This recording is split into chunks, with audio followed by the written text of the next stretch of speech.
God morning, God morning, God morning. Let us begin. Deep breath.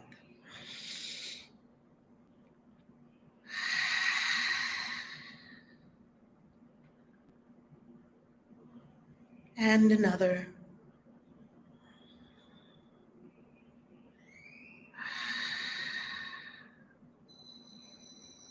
And another.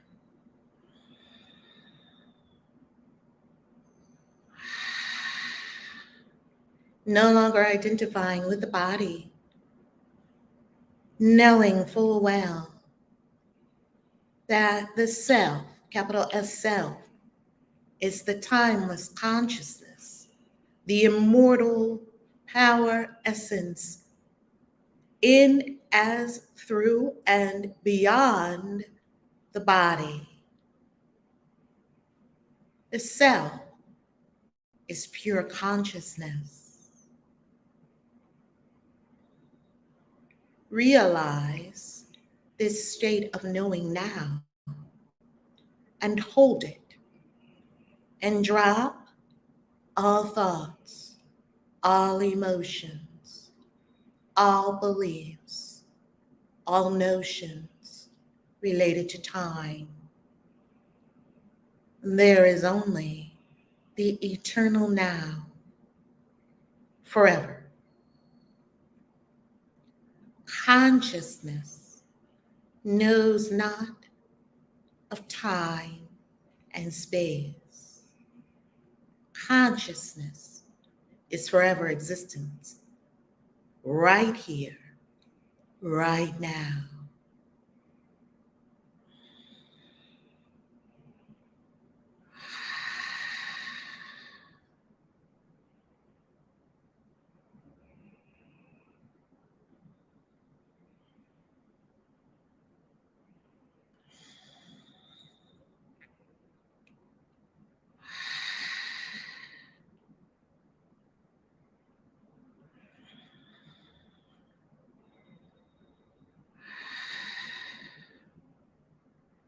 Breathing and becoming aware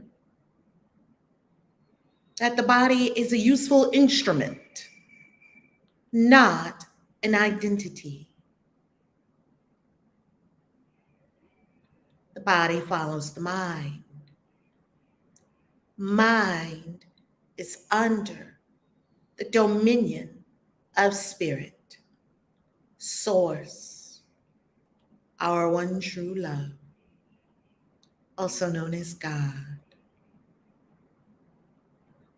the all existence. Not a person, beyond words, beyond names. Know yourself as this right now.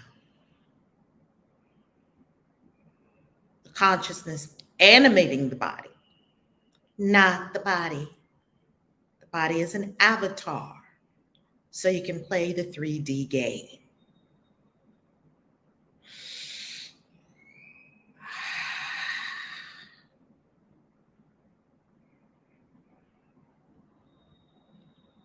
Slowly, we open our eyes and give attention to A Course in Miracles, Lesson 140.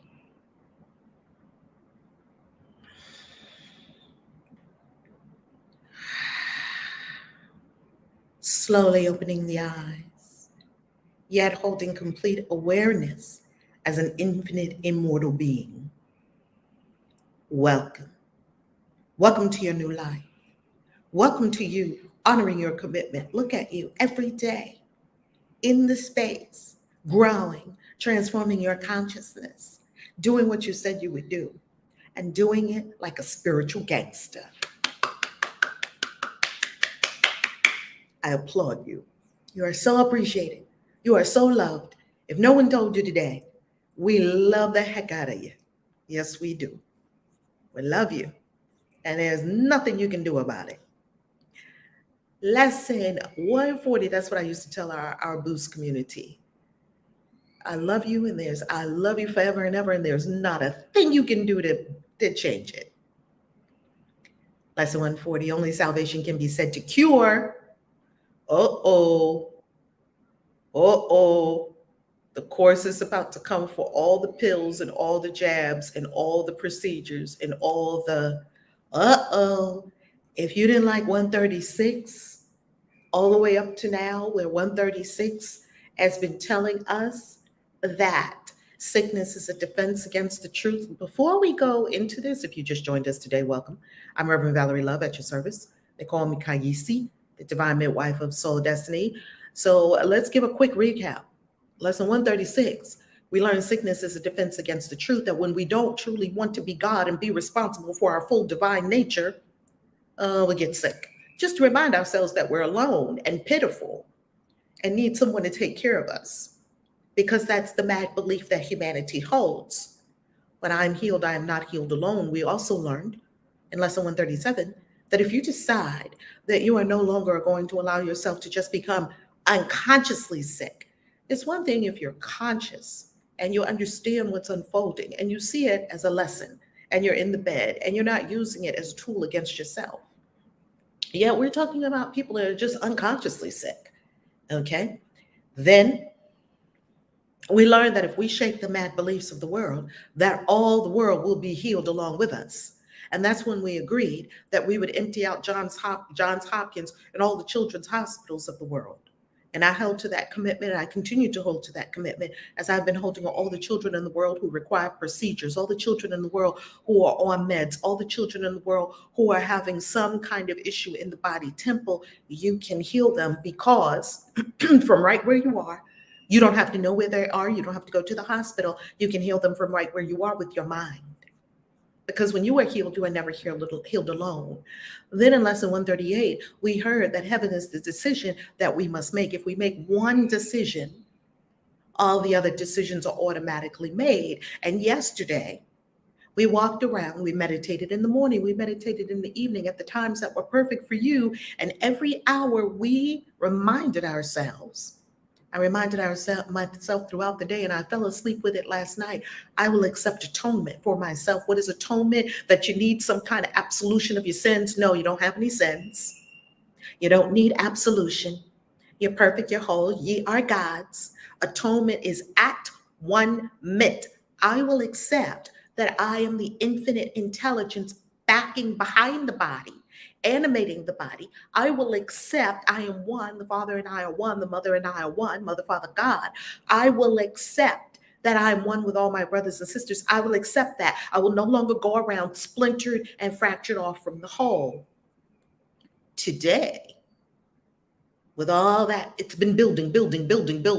Today, only salvation can be said to cure.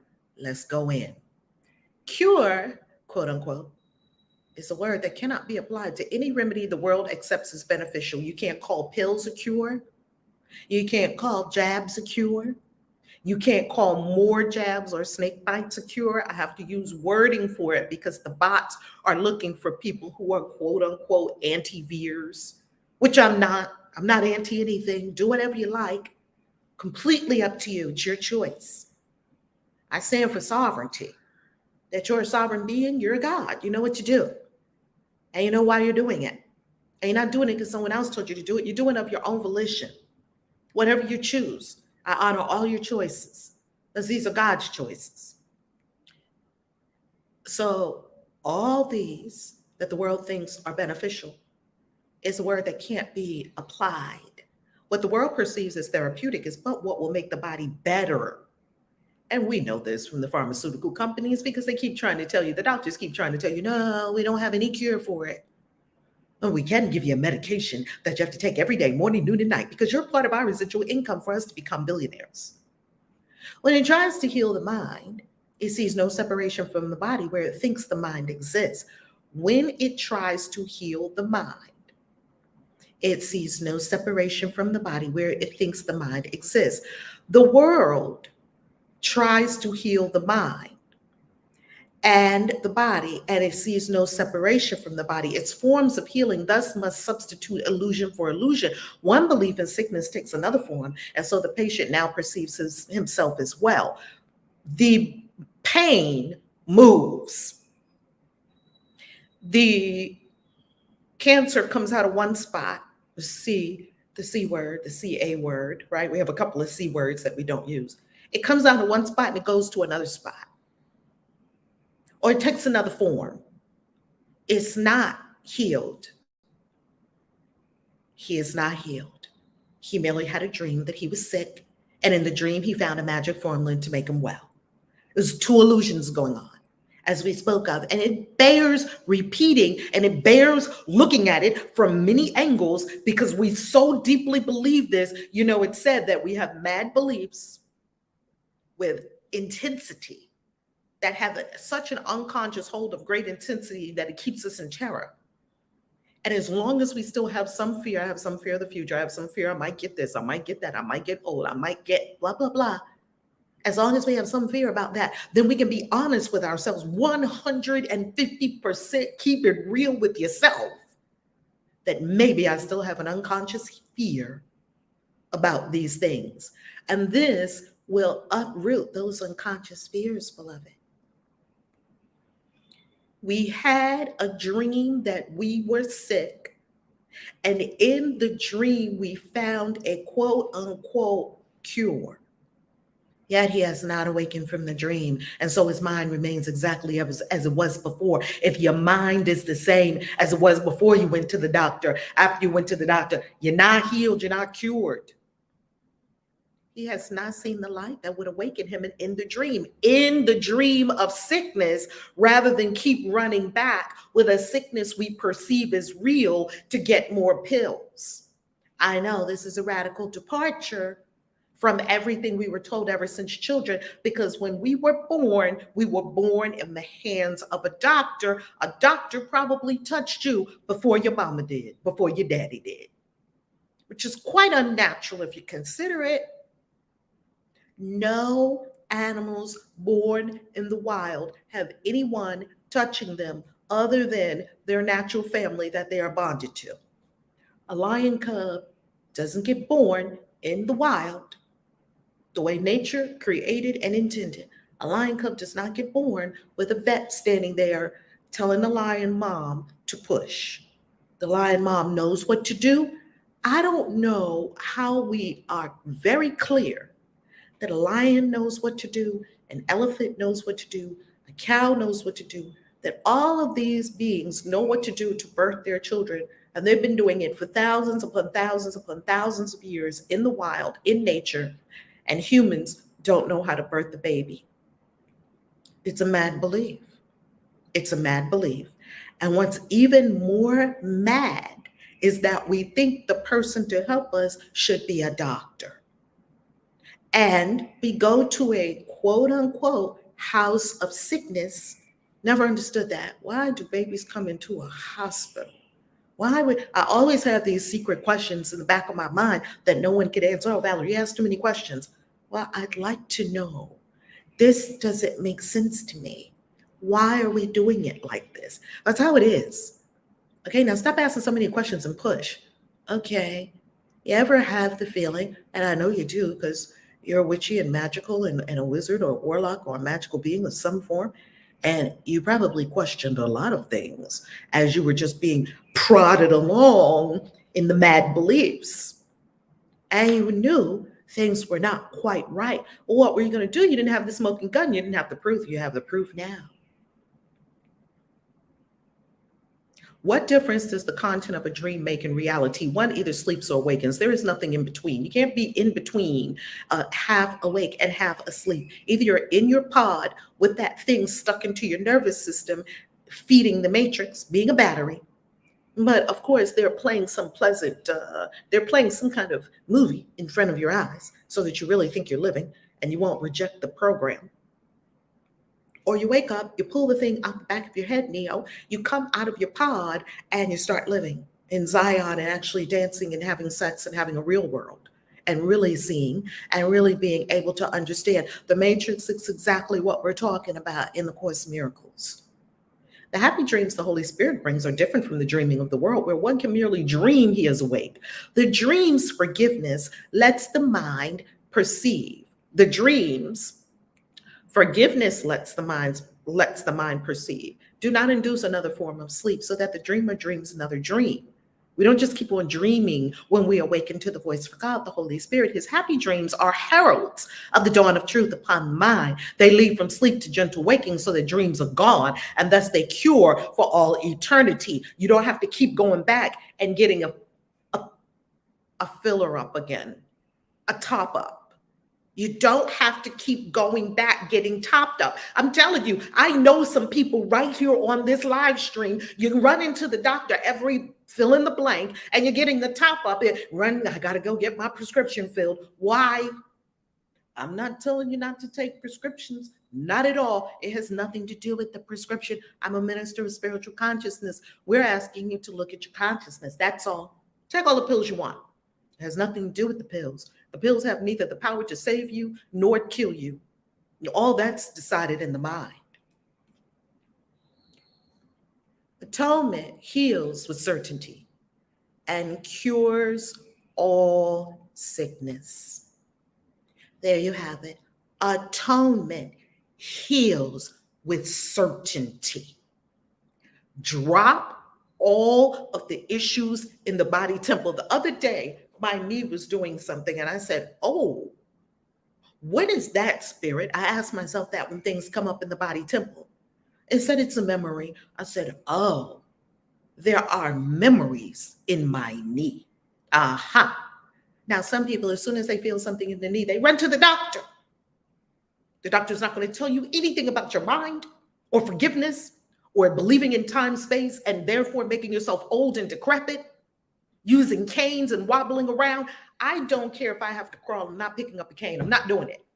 Because the second you pick up a cane, when are you going to put it down? You can't. Unless you sit down in meditation and completely take yourself out of the dream. When are you going to? I see people with them. And you know why I saw them?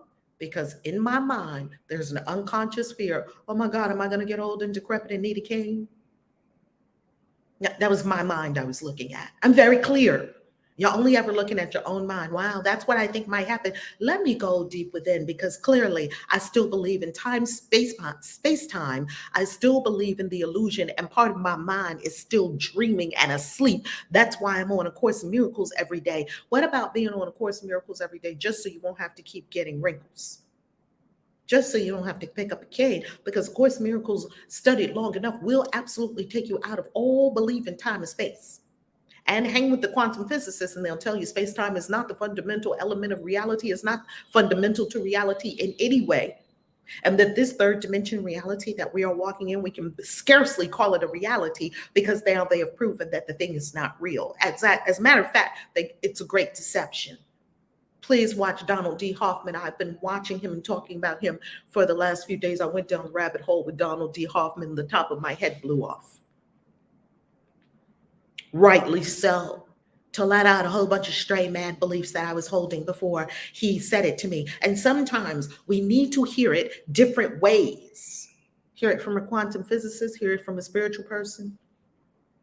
We may need to hear it different ways.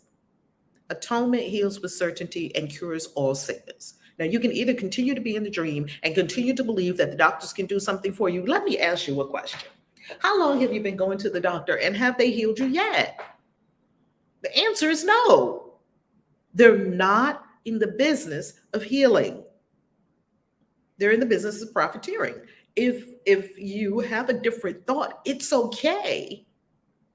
Just prove the truthfulness of whatever you believe. Please, beloved, you owe that to yourself, family, to prove to yourself. Okay, well, I believe in doctors, and I don't believe anything this course is talking about. This course is crazy. How am I supposed to come off all these meds? I got 3 in the morning and 3 in the afternoon and 7 at night, and I go to the doctor for a checkup, and then I go and they find something else, and my ushkaluska is now exacerbated by my pentappa, and my pentappa is turning into laka laka.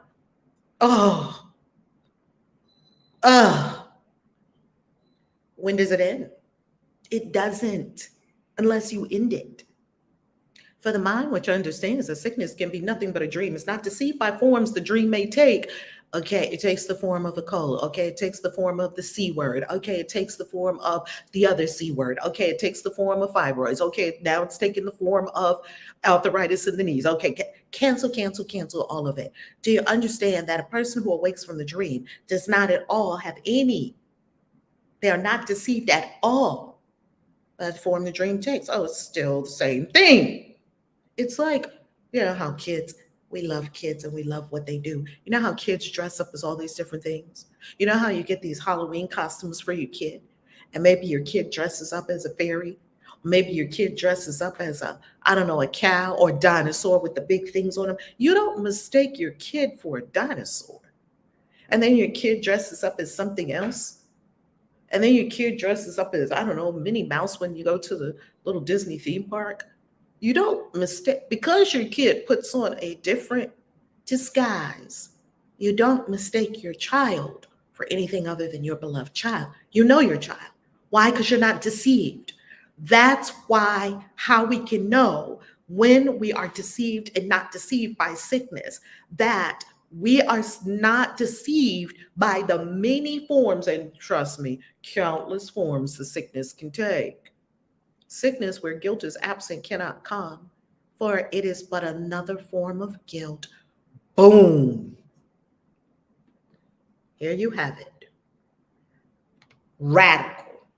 Did they ever tell you that when you were growing up? Did your parents ever tell you, well, you're feeling sick? Okay, before we rush you off to the doctor, what are you feeling guilty about? What do you like to forgive? What is your inner guide telling you about what this really means? What's at the core of it? Because we'll take you to the doctor to patch up your body right now. We want to get to, so we can get you some relief in the moment, whatever, okay?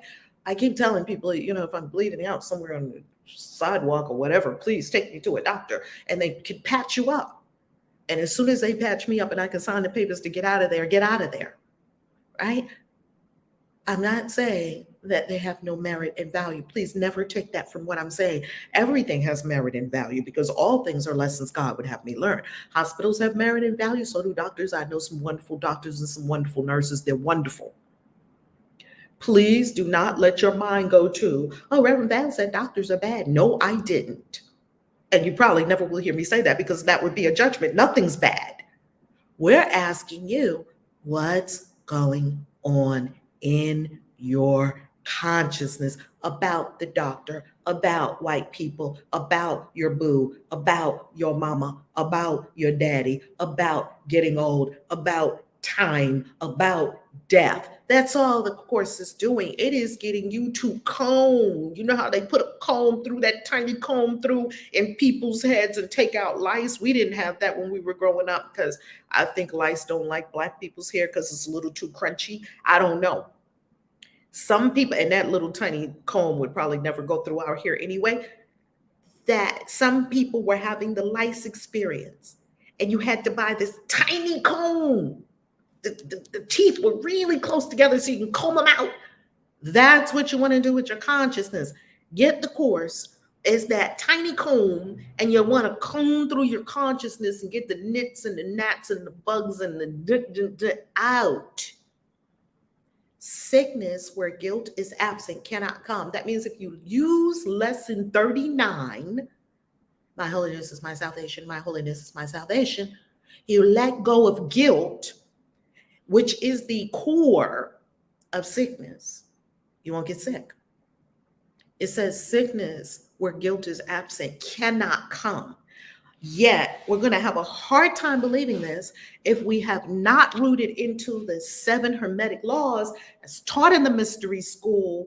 And in the 7 Hermetic laws in the mystery school, one tells us, number 1, all is mind. All is mind. You live in a great mind. You have a mind. Mind is cause. We also hear that in the law of cause and effect. Mind is cause. The body is an effect. The sickness is an effect. It has no power.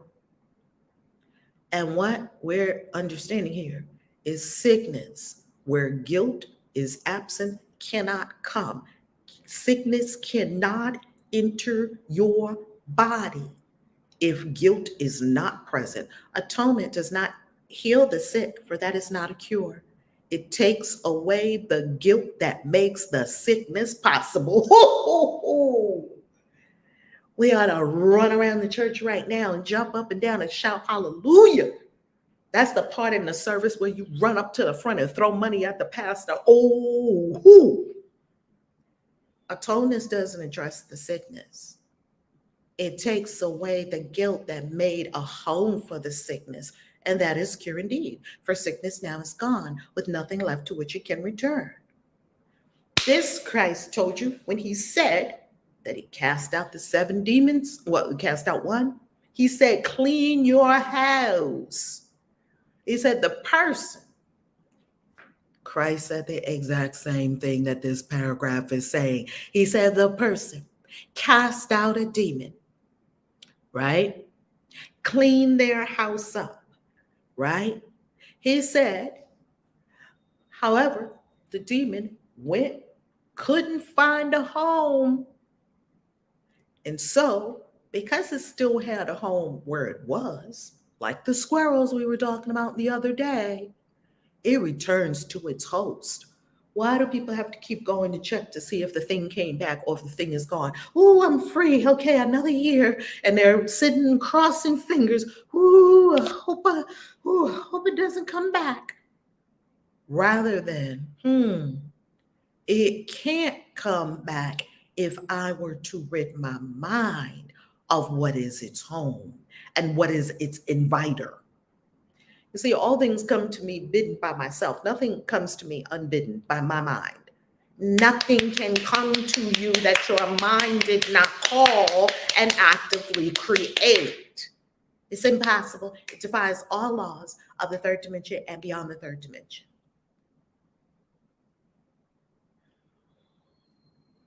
Peace be to you, who have been cured in God and not in idle dreams. Woo! Peace be to you, because you do not have a fear that the thing is going to come back, that something's going to get you. You can walk among lepers as Mother Teresa did. You can walk among lepers and blind people and all kinds of people as Christ did and as Buddha did, and have no concerns whatsoever.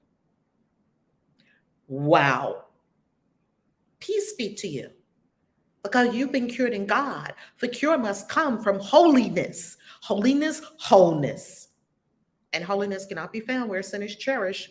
We keep wanting to think that we're sinful, just deserving of death because we sin. Well, how does that make sense? When somebody supposedly 6,000 years ago did something, you're still paying for it? You're still paying penance for something someone did 6,000 years ago? If taken literally, this story doesn't add up. I promise you, I've looked at this story every which way to Sunday. It doesn't add up. Then a man was in a garden, and a lady was with him, and she ate a piece of fruit, and you're dying now because she ate a piece of fruit. That was her decision. I ain't got nothing to do with that. I wasn't there. Neither were you. Everybody makes their own choices, and everybody gets their own cause and effect. I'm not the part of somebody else. I'm not the effect of someone else's cause. That would be a horrible world indeed, where you don't have that. That would be a victim world, that you are now paying the effect for someone else's cause. No, boo, you're the cause and you're getting the effects. Cures come from holiness.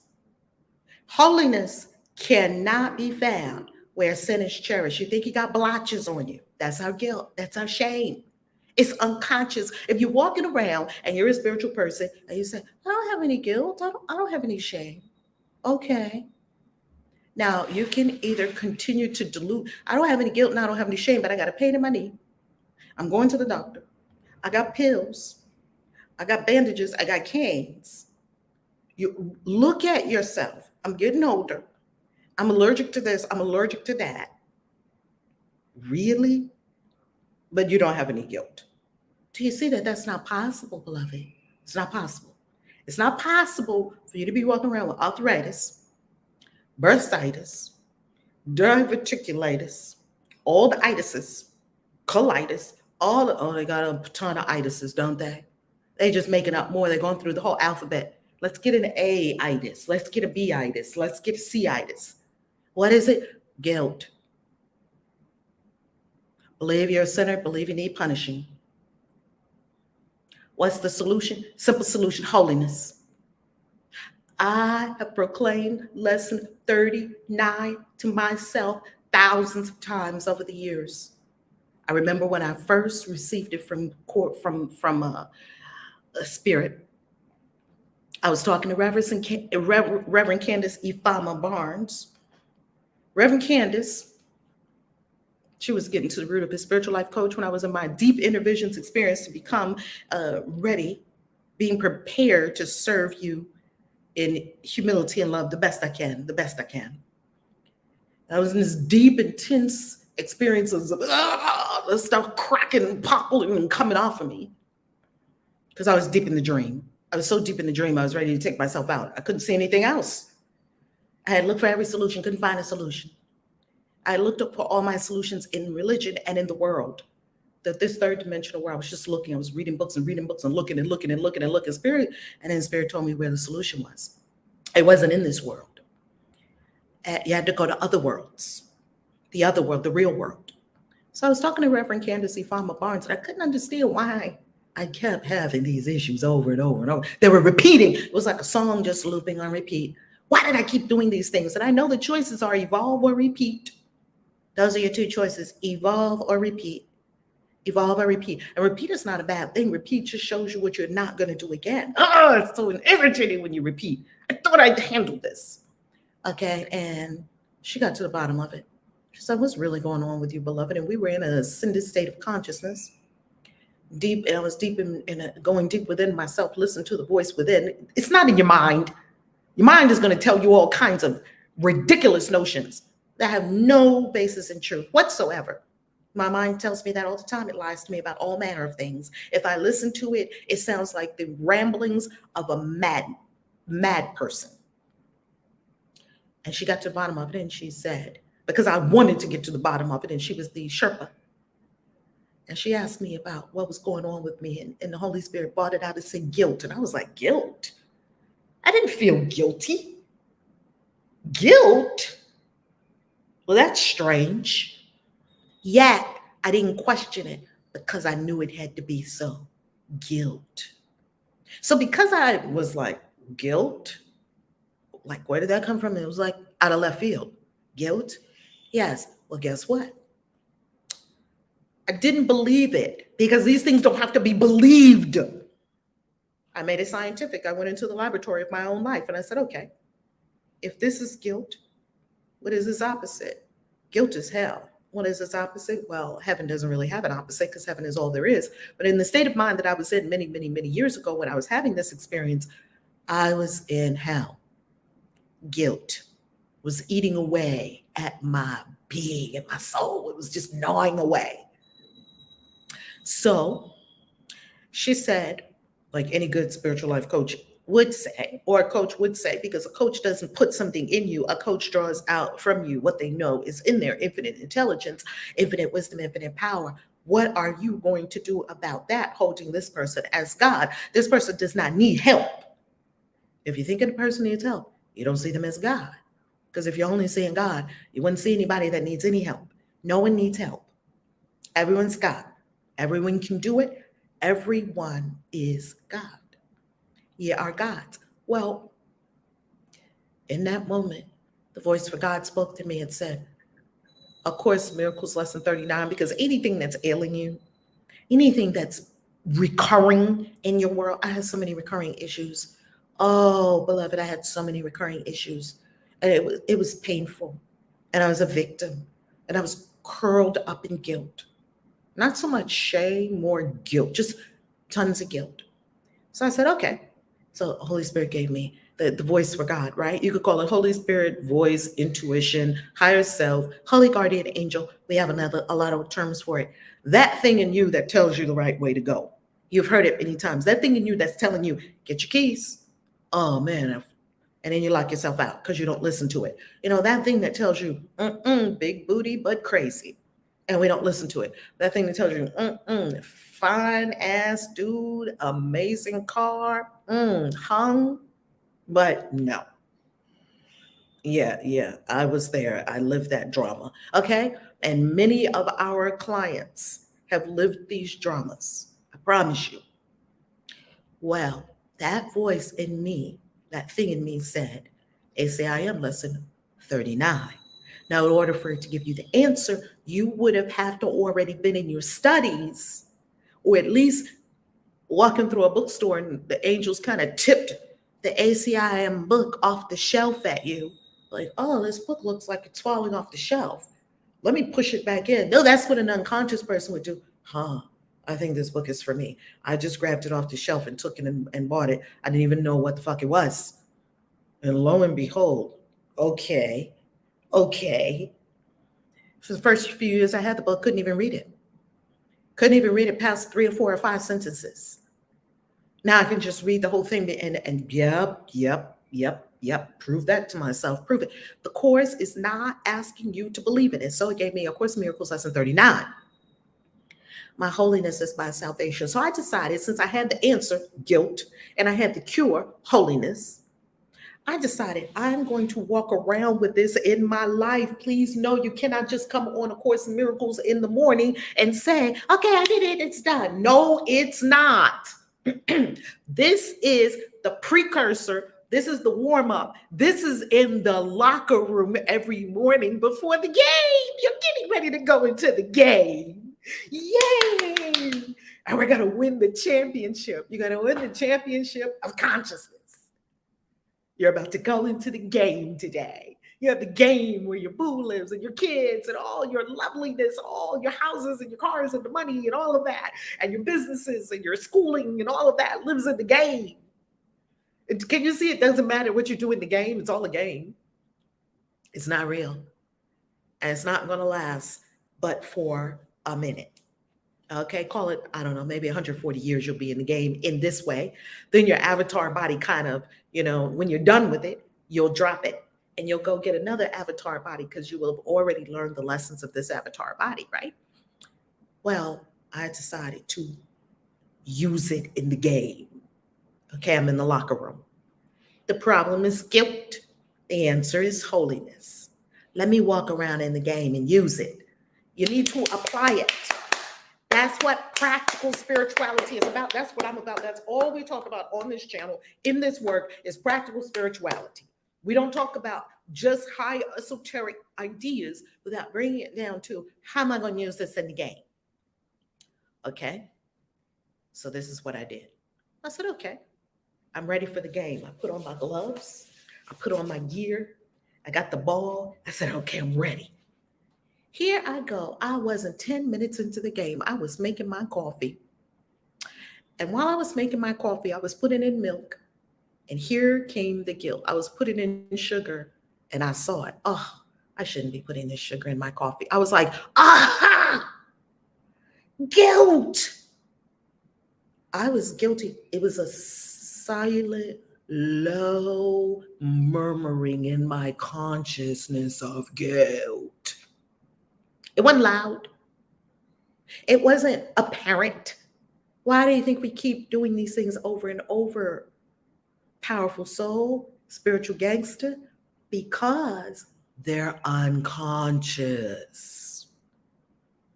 I said, aha. What? You mean I did not notice? It wasn't that the guilt was there. I didn't notice it. Aha. Guilt over putting sugar in my coffee.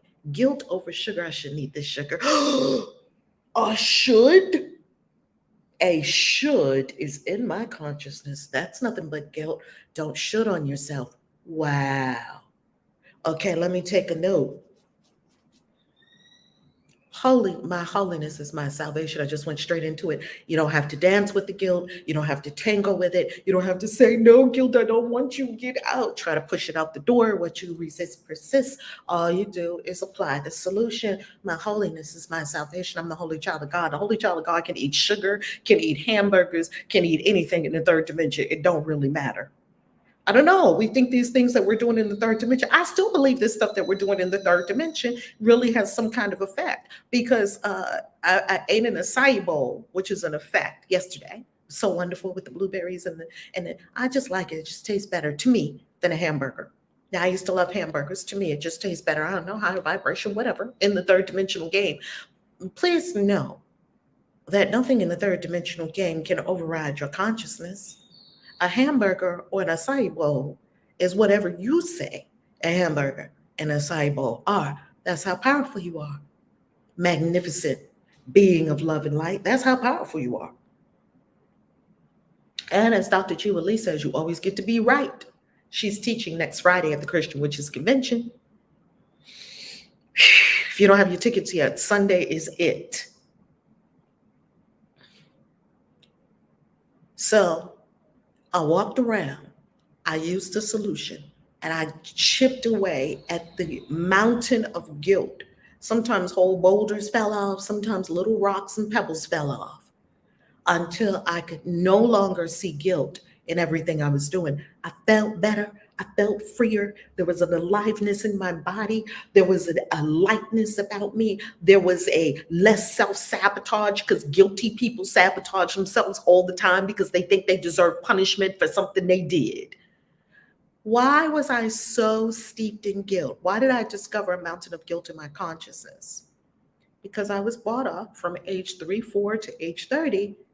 I was soaking in a religious system that used guilt as its primary tool. If you're in Christianity, depending on what kind of Christianity you were in and how they conveyed the beautiful Christian message to you, bastardized into something that could control people, there were varying levels of guilt weaved in. And it's a great big story that you need redemption, which is true. Just what they told us we needed redemption for is symbolic.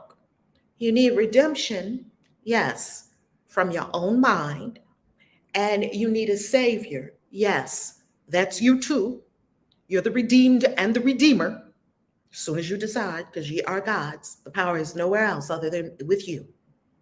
You look for the power somewhere else, go find it and put it here on the table in front of us, because we are getting down to the science of things. So that's why I had the guilt. I had not addressed the guilt that was still living in my consciousness for years of being told that I was born in sin and that I was a sinner and that I needed a savior and that nothing I could do. This is how some people got the story. Everyone didn't get the story like this. I'm not speaking for you. I'm speaking for me and how I got the story. The story said that no matter what you do, you will not escape your sinful nature. That's how I got the story. That is a strange way of putting what Christ said. When Christ said, pick up your cot and walk, when Christ said, what do you think I can do for you? Because I can't do for you anything more than what you think I can do for you. And Christ said, go in peace, your sins are forgiven. Or, in certain Bible versions, they say sin. Sin is, in the original languages, means miss the mark. That's what it means. It doesn't mean sin, I'm damned. It means to miss the mark. You aimed your arrow at the bullseye and you came just left of the bullseye. That's the same thing the Course says, mistakes. That's why it says, for cure must come from holiness, and holiness cannot be found where sin is cherished. God abides in holy temples. Boom! The goddess abides in holy temples. Make yourself a holy habitation for the presence of God itself. Because that's what you are. Now your temple, which is the body, you can make it as holy as you like. How? By the thought, not by sage. I freaking love sage. Sage can't make you holy. Not by incense, not by slathering on 20 essential oils in the morning. Oh, we got the ylang-ylang, we got the tranquility, the peaceful blend, how y'all spiritual people like to do. And think you're good and your mind is still ratchet. The sage and essential oils cannot overcome your crazy. No, You can't do that. Get to your crazy. That's all I'm doing. I'm getting to my crazy, rubbing it out, and making this body and this home and this whole life experience a holy habitation for the holiness. You're very holy. You're very holy. The Course says you're very holy. Your mind is a part of God's mind. You're very holy. I don't think people told you that. And we thought holiness had to do with who you let put in, whose dick you let go in your vagina, or whose dick you're sucking, or whose dick is going with dick, whatever the configuration. You thought that your holiness left when you was dropping it like it was hot and getting it in. No, it did not. You are holy. You are holy while you're sexing whoever you're sexing.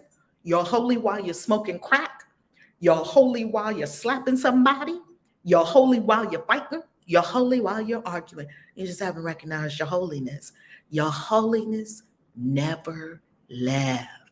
God abides in holy temples. He is barred where sin has entered.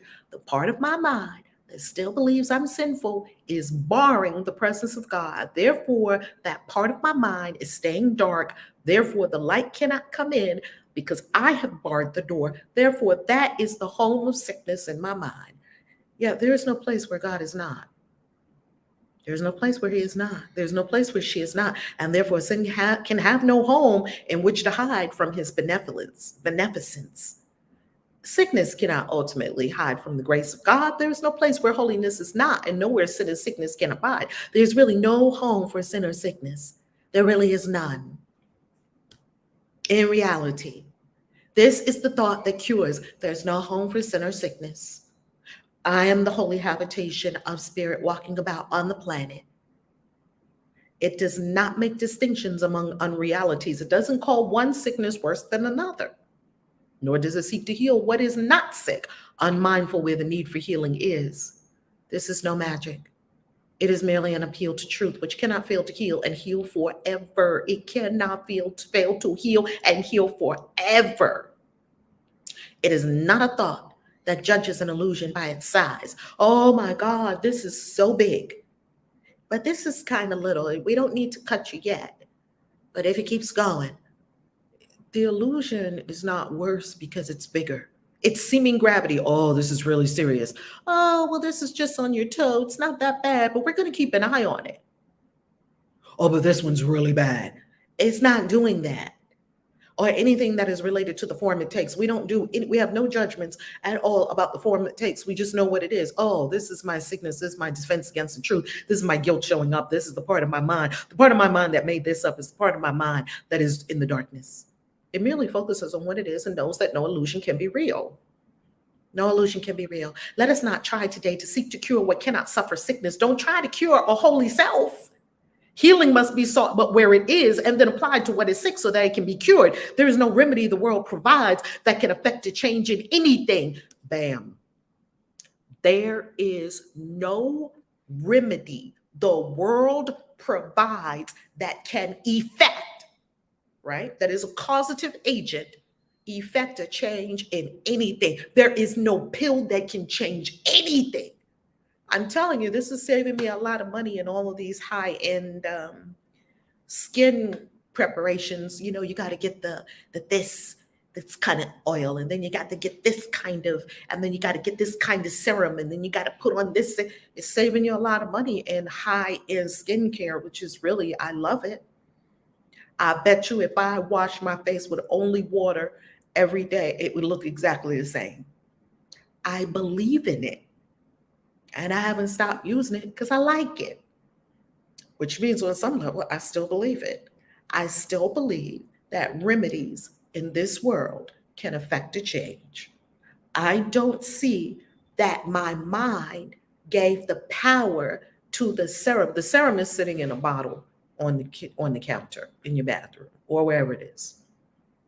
How can the serum have any power to make you have beautiful skin? It can't. Your mind is making you have beautiful skin.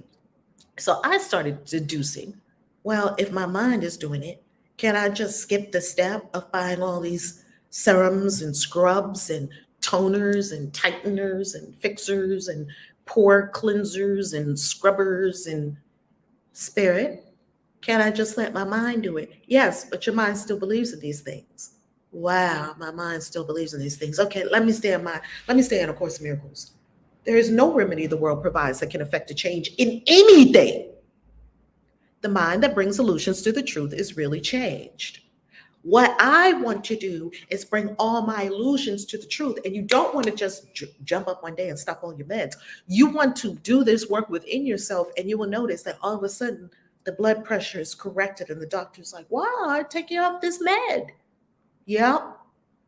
Because who needs a cure other than people who think they're sick? Stop thinking you're sick. The mind that brings illusions to the truth is really changed. We're ready to give up our illusions. There's no change but this. You can't have any change until you take all the illusions out of your mind and present them before the truth, where they crackle and pop and disappear. For how can one illusion differ from another but in attributes that have no substance, no reality, no core, and nothing that is truly different? If you find this hard to stomach or hard to believe or hard to swallow or any of that, if you say like, this is just what? Just follow, I promise you.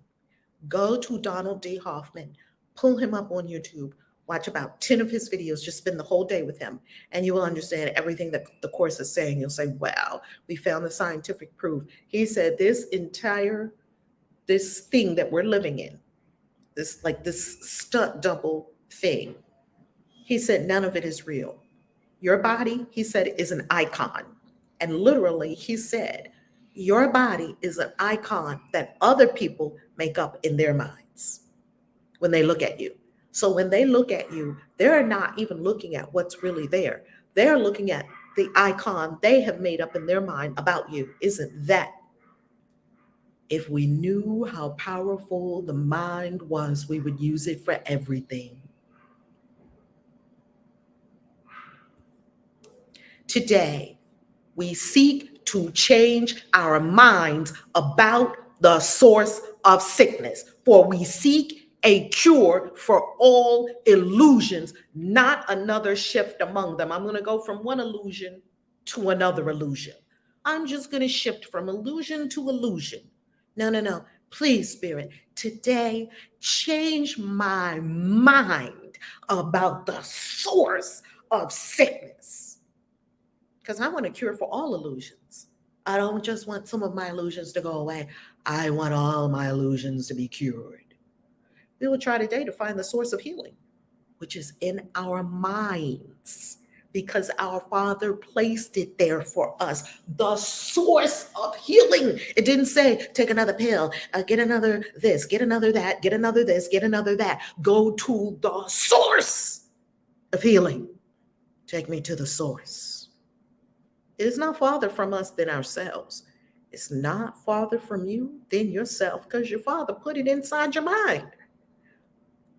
Mother, Father, God put the cure, the true healing, the source of healing in your mind for anything and everything. Do we know we're walking around with a pharmacy inside? Well, we're still running to the pharmacy over there, Target, Rite Aid, CVS, Walgreens. We got a headache. We don't quiet our mind and say, okay, what's going on with my mind? What's going on with my mind? Let me take 10 deep breaths. What is happening right now?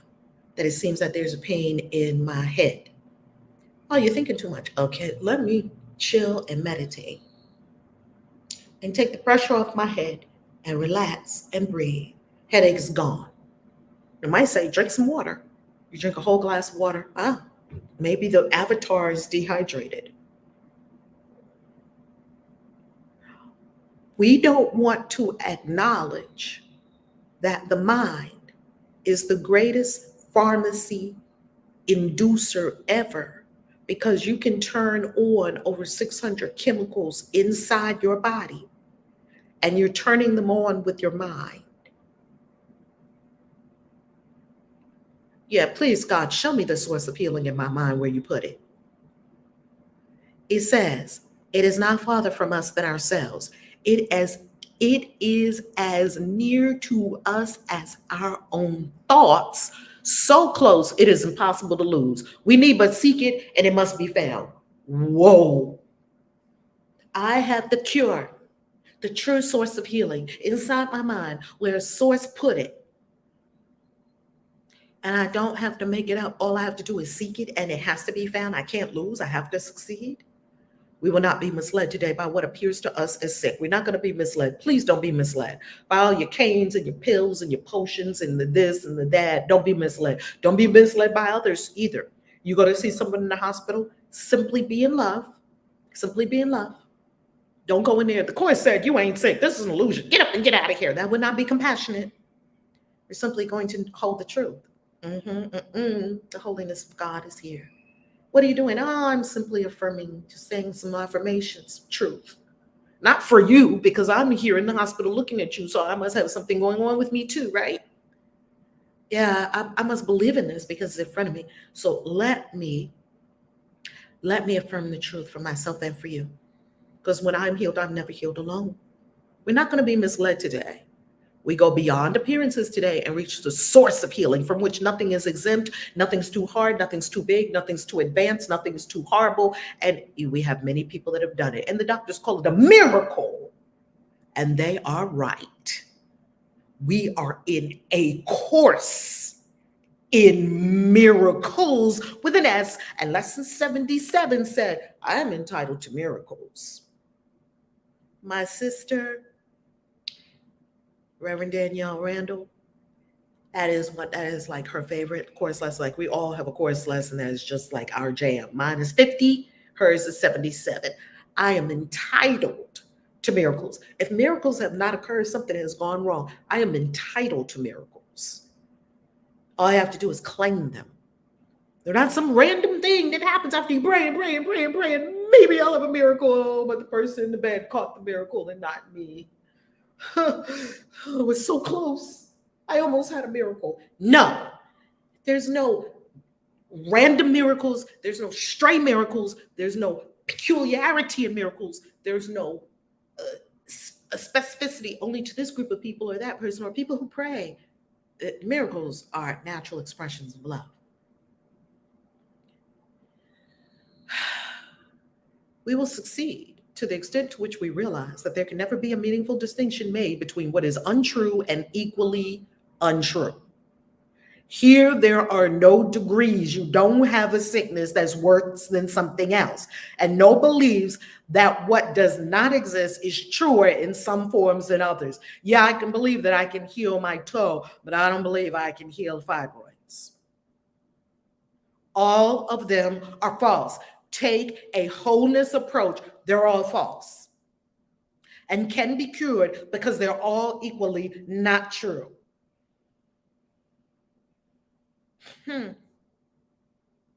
So do we lay aside our amulets, our charms? Trust me, I got amulets. Wow, it makes me examine my amulets. What do you think this amulet is going to do for you that your mind is not doing for you? Cut out the middleman. Skip the step where you imbue all this power into an amulet or a potion or a pill or a serum. Because you're putting it all from your mind into the thing, and then you take the thing and you put it into your body and believe it works. Yeah, it works, and then you feel better. Oh, you definitely get the result. Why do you get the result? Because your mind told you to have that result. And we can tell that this is so because the result is different for every person that takes it, because the mind of each person that takes it is different. And that is where we get the placebo effect in pure randomized study trials where we're just randomizing everything. That is where we get the placebo effects that prove the placebo effect proves your mind is doing it. We will be still. Oh, so do we lay aside our amulets, our charms and medicines, our chants and bits of magic in whatever form they may take? Ouch, because I like my chants. Now, we don't practice the magic that the Course is talking about. The Course is talking about illusions in the third dimension. We know we do magic with a capital, with a K at the end. Magic is a spiritual protocol. Magic is a spiritual path. This is not talking about the magic that we do as witches, wizards, warlocks, magical beings. This is talking about presto change, oh, make me better. Poof, this pill's gonna make me better. That's what the Course calls magic. We will be still and listen for the voice of healing, which will cure all ills as one. I'm so glad it doesn't distinguish and make one worse than the other. Oh, we really got to bring a lot of miracles to this one because this one's big. No, it just heals all things as one. Restoring saneness to the Son of God, restoring saneness to the children of this universe. No voice but this can cure.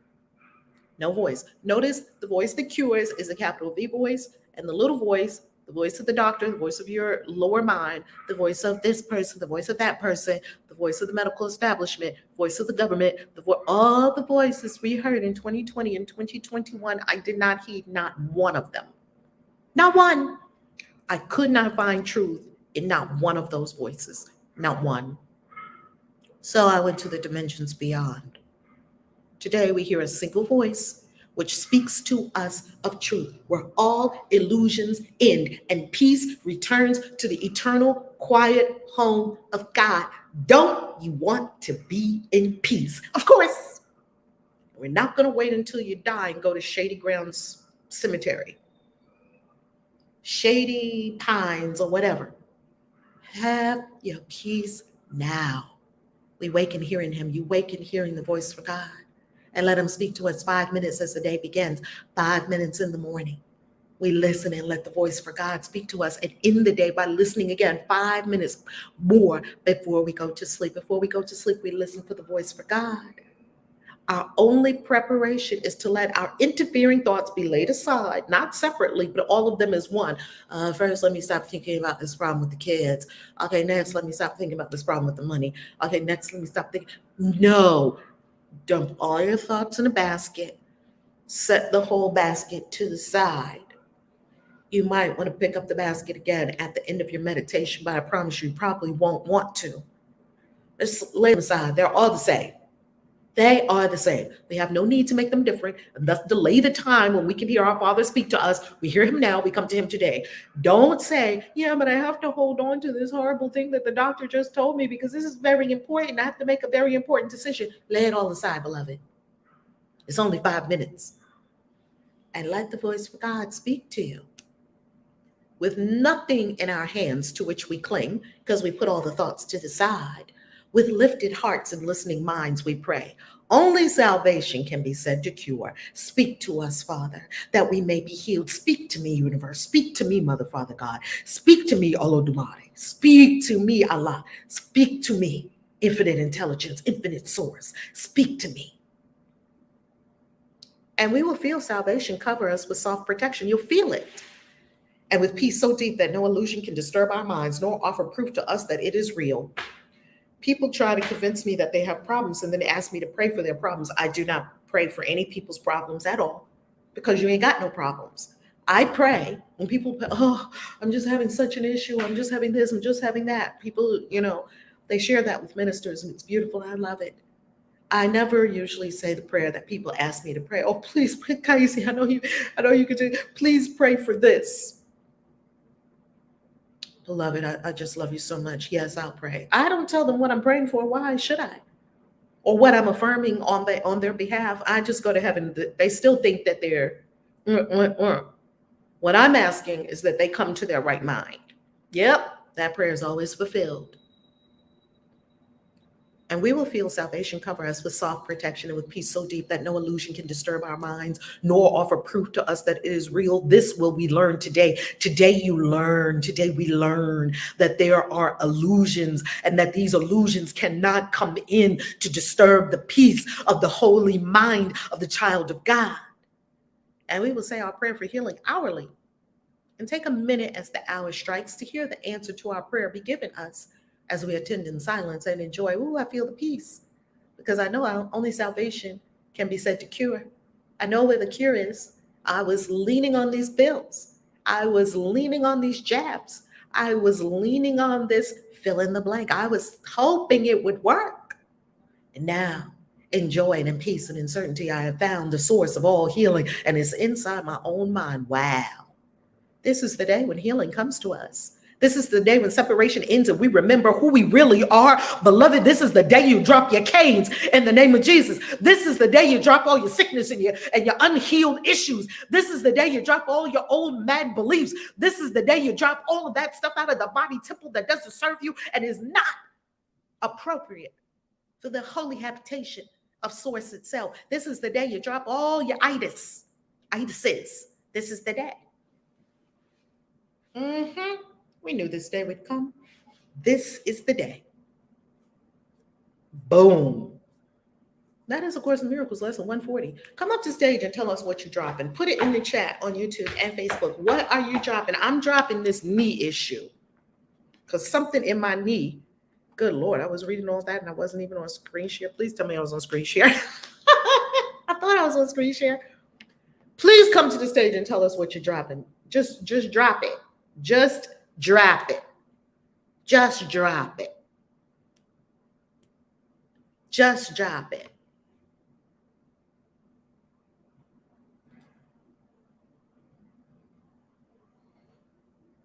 What are you dropping? Come on, family, talk to us.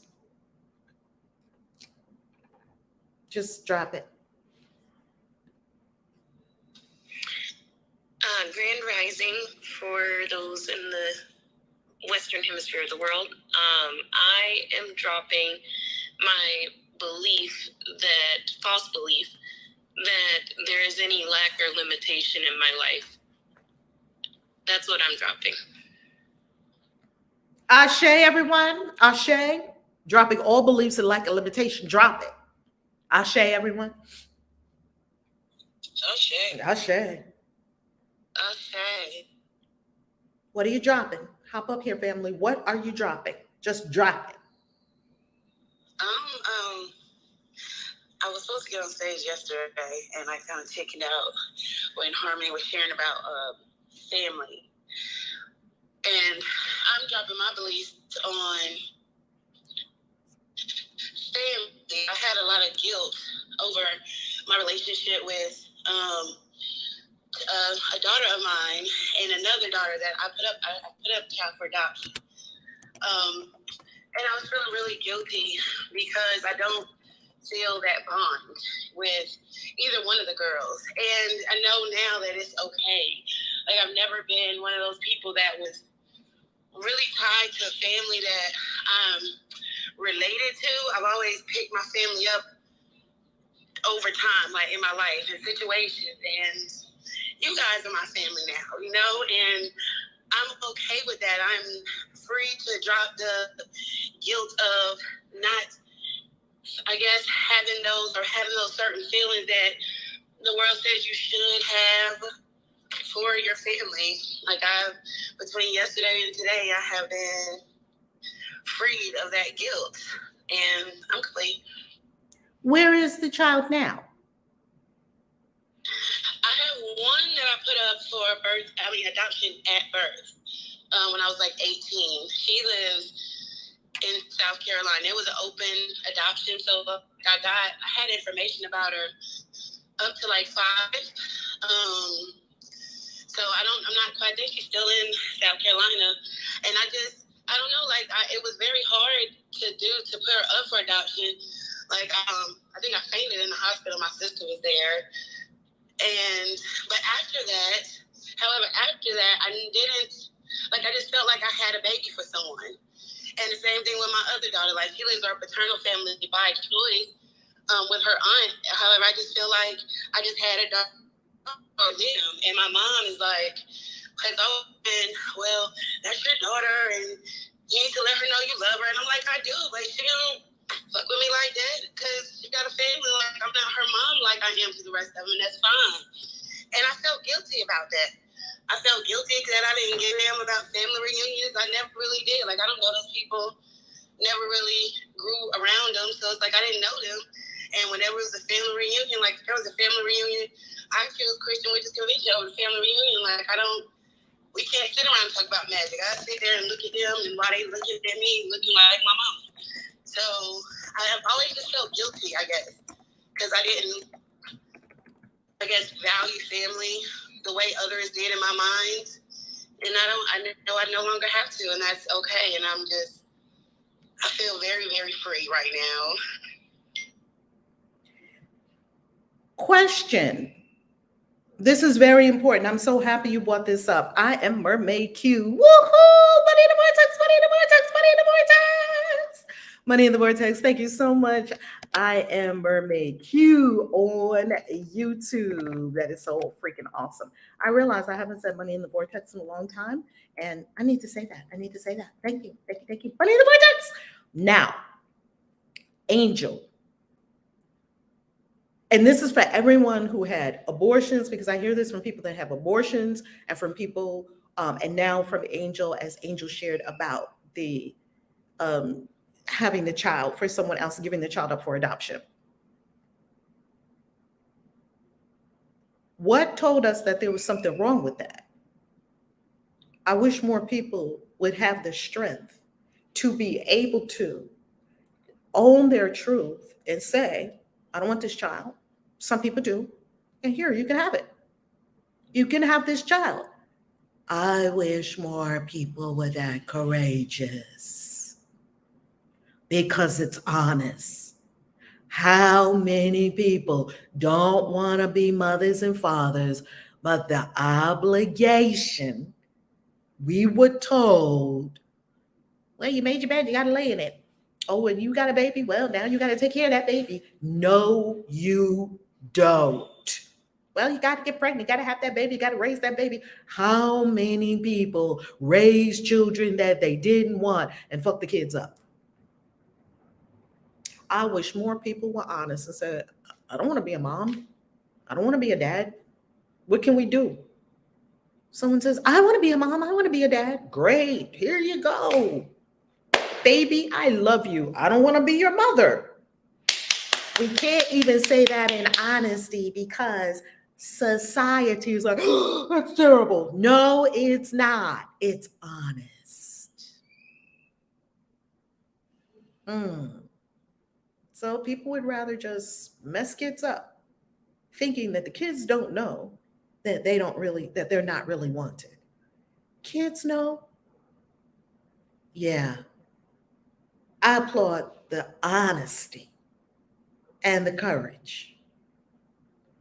Angel, is that what people told you that, or that was subconsciously conveyed to us, that you had to be a mother? If you have a kid, you have to take care of the kid and raise the kid and all that? Yes, ma'am. Especially when it came to the second daughter that stays with her paternal family, because she was 3 when my daughter looked me in the face and told me she wanted to go stay with her dad's family. She's like, I want to go wait. I was like, well, Daddy is locked up right now, babe.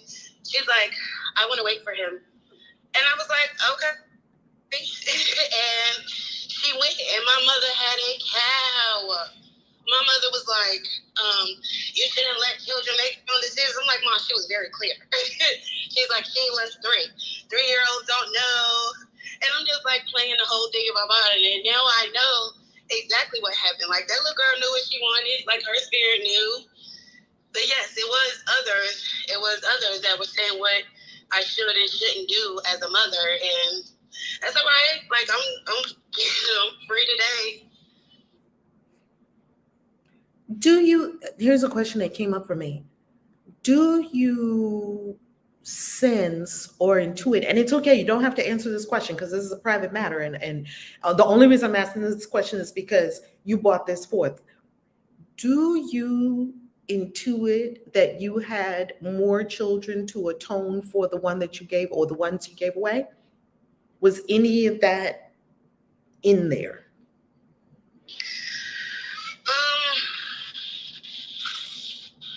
Partially. Mm-hmm. Yes, I felt that, like, the ones that, and I think I'm answering the question correctly, like the ones that I did keep, as like I felt the need to super mommy.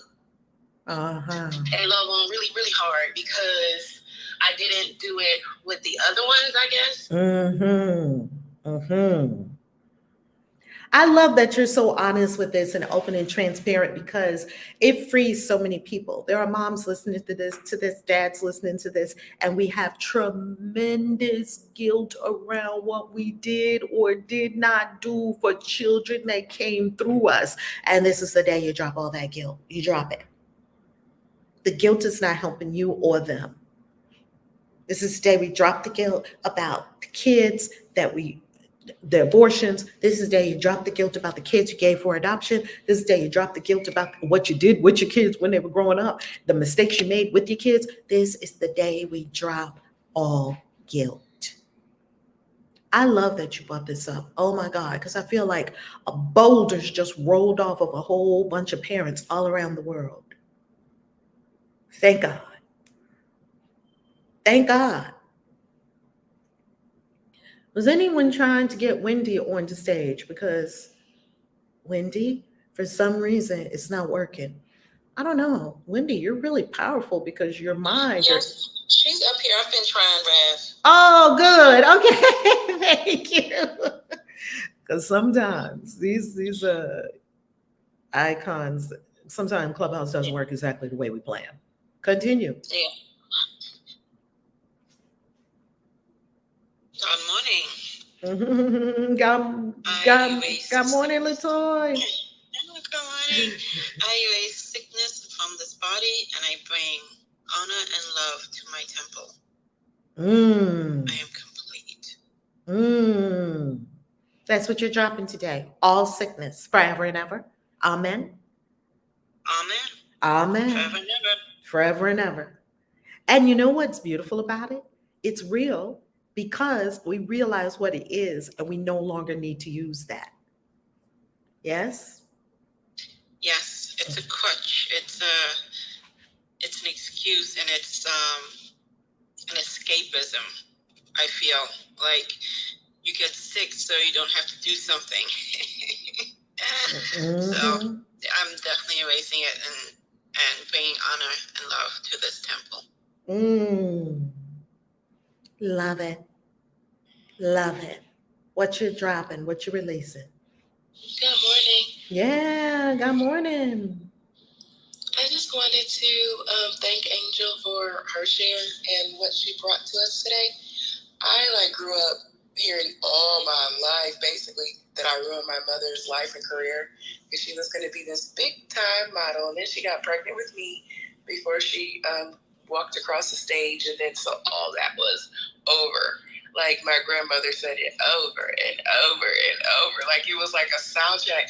Oh, your mama, she was gonna be a model, then she had you. So you kind of when you not to say that I wished I were given up for adoption or anything like that, because I had a great life, but when a child can feel that they're kind of like a burden to the mother, like that, energetically it's felt.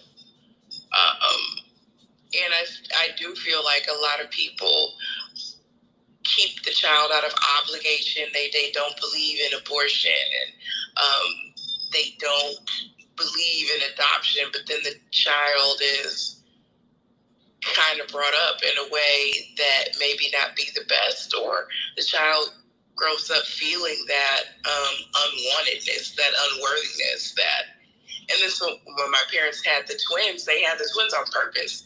So I guess that probably was a lot of my issues growing up with the twins. It was just like, okay, they were wanted. I was not. I was definitely an accident. I was definitely a mistake, but they were on purpose. So when you have that knowing as a child, you don't really know how to process that information. Because I was told over and over and over again how I ruined my mother's life, but she had the twins on purpose. So I guess I can drop some of that today. I'm complete. How about dropping all of it? Baby, I bust up into this world whether I was wanted or not, and guess what? I'm here, world. Hello.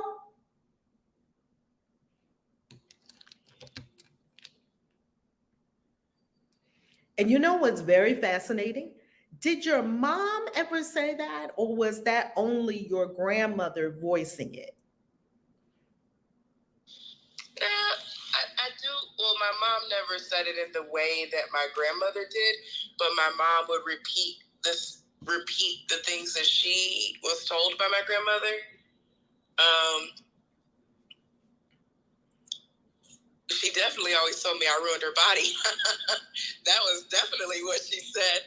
And things like, like when my mom and my dad were conceiving me, my grandmother kind of walked in on them, and the beat down that my mom got because of that, I think I might have felt a little bit of that too. So even though she didn't say you ruined my life, I was supposed to be a model, she said things that were kind of on the path.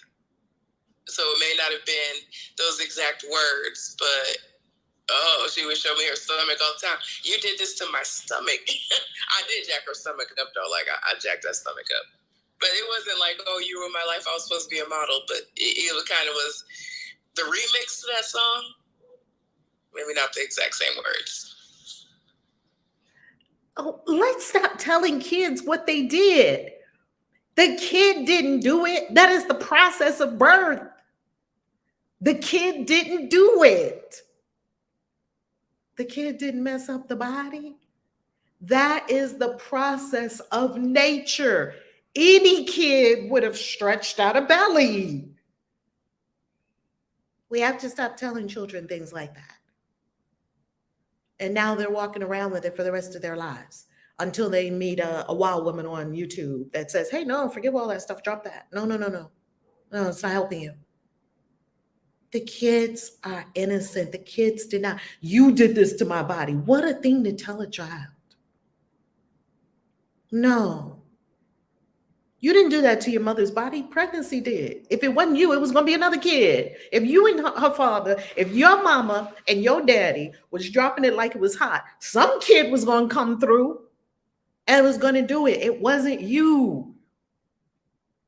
Whoo, in this deep. Who's her namaste life said, I agree. I applaud the honesty as well. Speaking of Angel, it always pained me that women felt forced to torture themselves through motherhood. I lovingly birthed 4. Number 5, I powerfully choose me. No regrets. Who's her namaste life? I had a wonderful childhood, but I always energetically knew I was her mistake. Look at that. We're still carrying. Today we drop it. Today we drop it. We're still carrying these energetic currents that we receive from the people who are raising us. She never admitted, but mother wounds are passed down without conscious acknowledgement. Absolutely so. That is deep. Blame the child for her actions, choices, isn't it? Everyone. Oh my goodness. Stop blaming kids. It's another blame. It's another blame. Take total and complete responsibility. I wanted to sex my boyfriend. I sexed my boyfriend real good. I got pregnant. Now I'm going to choose consciously what to do. Either I'm going to have an abortion. I'm going to have this baby. I'm going to have this baby and give this baby for adoption. I'm going to raise this baby because I really want to raise this baby. It's not an option for conscious people to have the baby and then complain about how you got the baby and what the baby took away from you. I would be a model if I wasn't here being your mom. No, you wouldn't. Because if you really wanted to be a model, you would be a model. Isn't that true? Harmony, isn't that the truth? Yes. And when I was processing all of the thoughts, I think that's why I became a model. I think I was doing it for my mama in a way. I don't know. Wow. That is unconscious guilt causing us to take actions to atone for ourselves and to atone for other people. Do you see? And it's unconscious. We don't realize that this is what is happening. We're dropping all that today. Wow, we're dropping so much today. Thank God that we do this in community because we could just hit all our issues in one day. Who else? What are you dropping? Hi, how's everybody? This is Shaw. Good morning. Hey, Shaw. How are you? Hey. How you loving? I'm dropping sickness and pain, but listening to Angel brought up something for me that I hadn't thought about or didn't realize. But I'm actually dropping the guilt from my miscarriage. I lost twins some time back, and I carry guilt from that. I still do, or I still did, but I'm dropping all of that today. So, Hallelujah. Oh my goodness. Now, it becomes apparent why we have so many womb issues. Because when I had a miscarriage, dropped the baby right into the toilet in the doctor's office. Here comes the guilt. Oh my goodness, was it something I did? Should I have eaten better? If I had just done this differently, if I had just done that a little differently. Stop it. Drop it. That's exactly my thought process all these years, where if you had been healthier, if you weren't with the guy you were with, if you weren't stressed out, if you had did this, you had did that. And it was just a carryover. And I feel like a lot of the pain that I do go through in my body is from that guilt with those twins. And I don't know. I thought I had kind of processed it, but being in the group today, I feel like maybe I haven't, but I'm dropping it today. Just drop it. Woo! Ashe, everyone celebrate dropping all the mama guilt. If I didn't have you, I would have been here. I didn't want you. I wanted you, but then it miscarried. I feel so guilty. Maybe I caused it. I didn't want you. I had an abortion. Oh, I feel so guilty.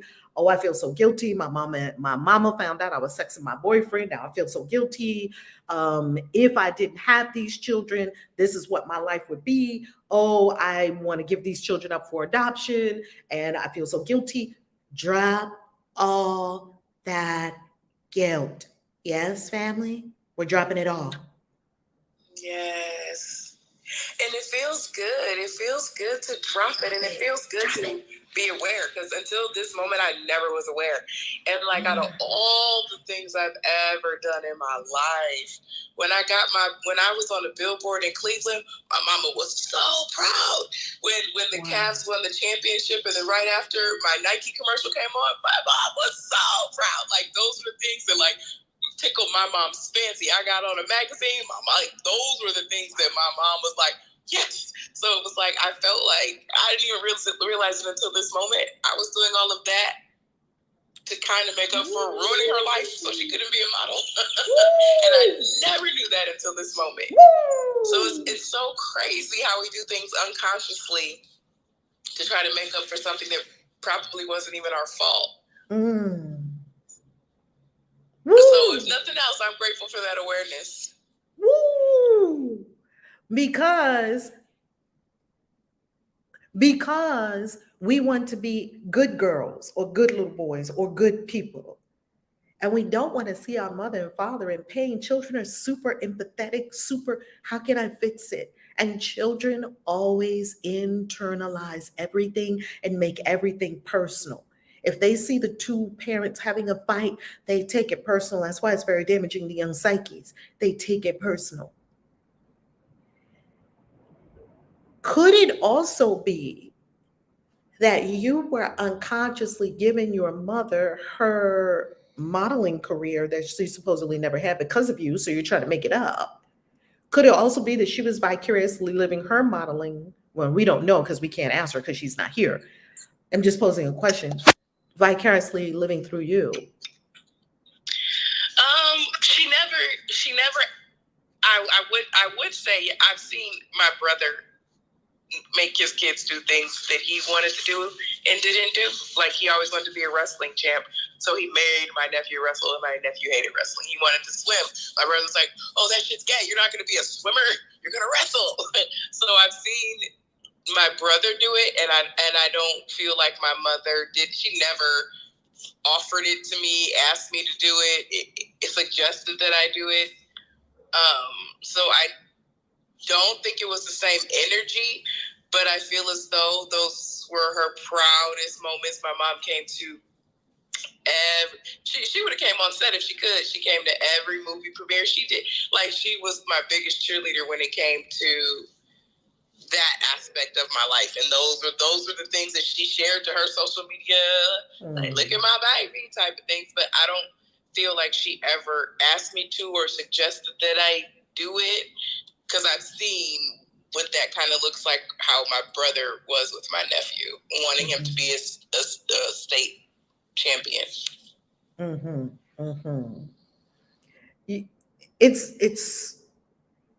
It's so true that we can't speak to your mom and what she was thinking since she's not here. And if she were here, she could tell us and we could hear from her. The key is this, family.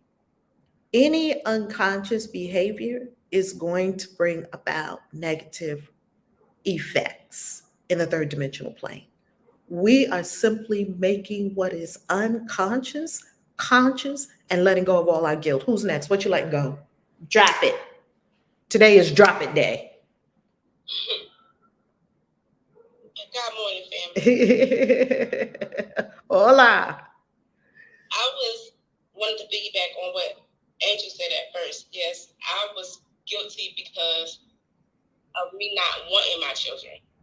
I was forced, like, I had my first baby at 14. So I was forced to have what I didn't want them. And I felt like, I hope I wasn't one of them parents who fucked their kids up. No. But I'm dropping a whole bunch of bullshit. I felt guilty for stabbing my father in his back. I felt guilty for not giving my children the life that they wanted. I felt guilty for not loving myself as I should have. And it's just, I'm just dropping the bullshit. Drop it. Drop it.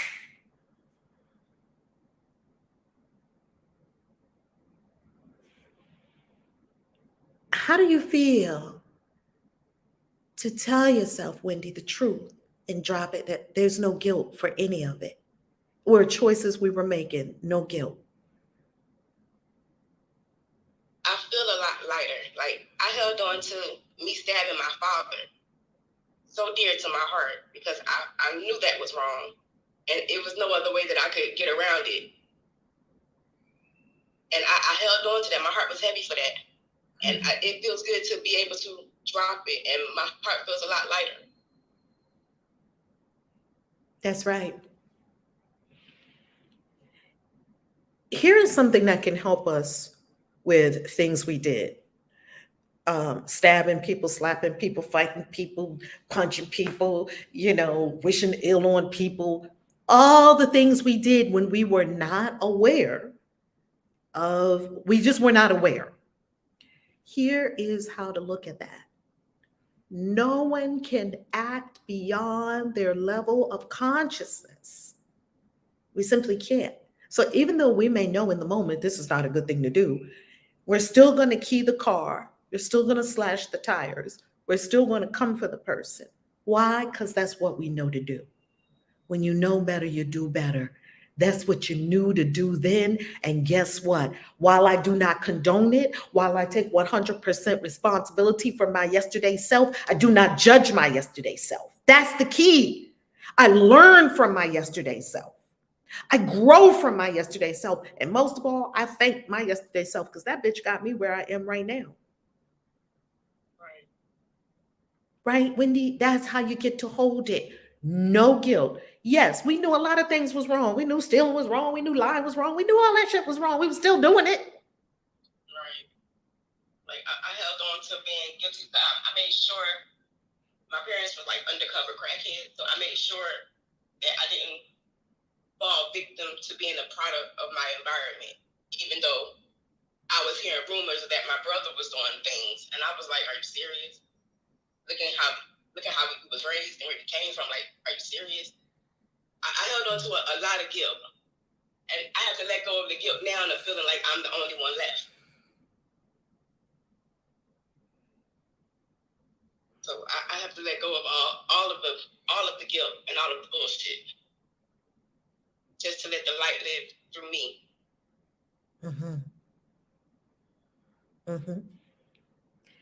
In Dr. Jiwa's family, Circles of Light Ministries, there's a brother who says, I may have done it, and I'm not guilty. I did it, I'm not guilty. See, the ego punishes us for actions we took, where all we're saying is drop the punishment. Drop the beating yourself up for something you did when you didn't know exactly what you were supposed to do. If you knew what you were supposed to do, you would have done something different. You would have made a different choice. You couldn't do anything other than what you did when you did it. And when you know better, you do better. You're not stabbing anyone now, are you? Right, Wendy? You're not stabbing nobody now, are you? Hope not. I'm trying my best not to. After day 140 in A Course of Miracles, we're not stabbing people. We put our knives down. And it's okay, because all of us used to be hellions. Man, I used to be hell on wheels. I used to be a hellion. That's how I can understand and have compassion for all the things people tell me that they used to do, because I was doing it.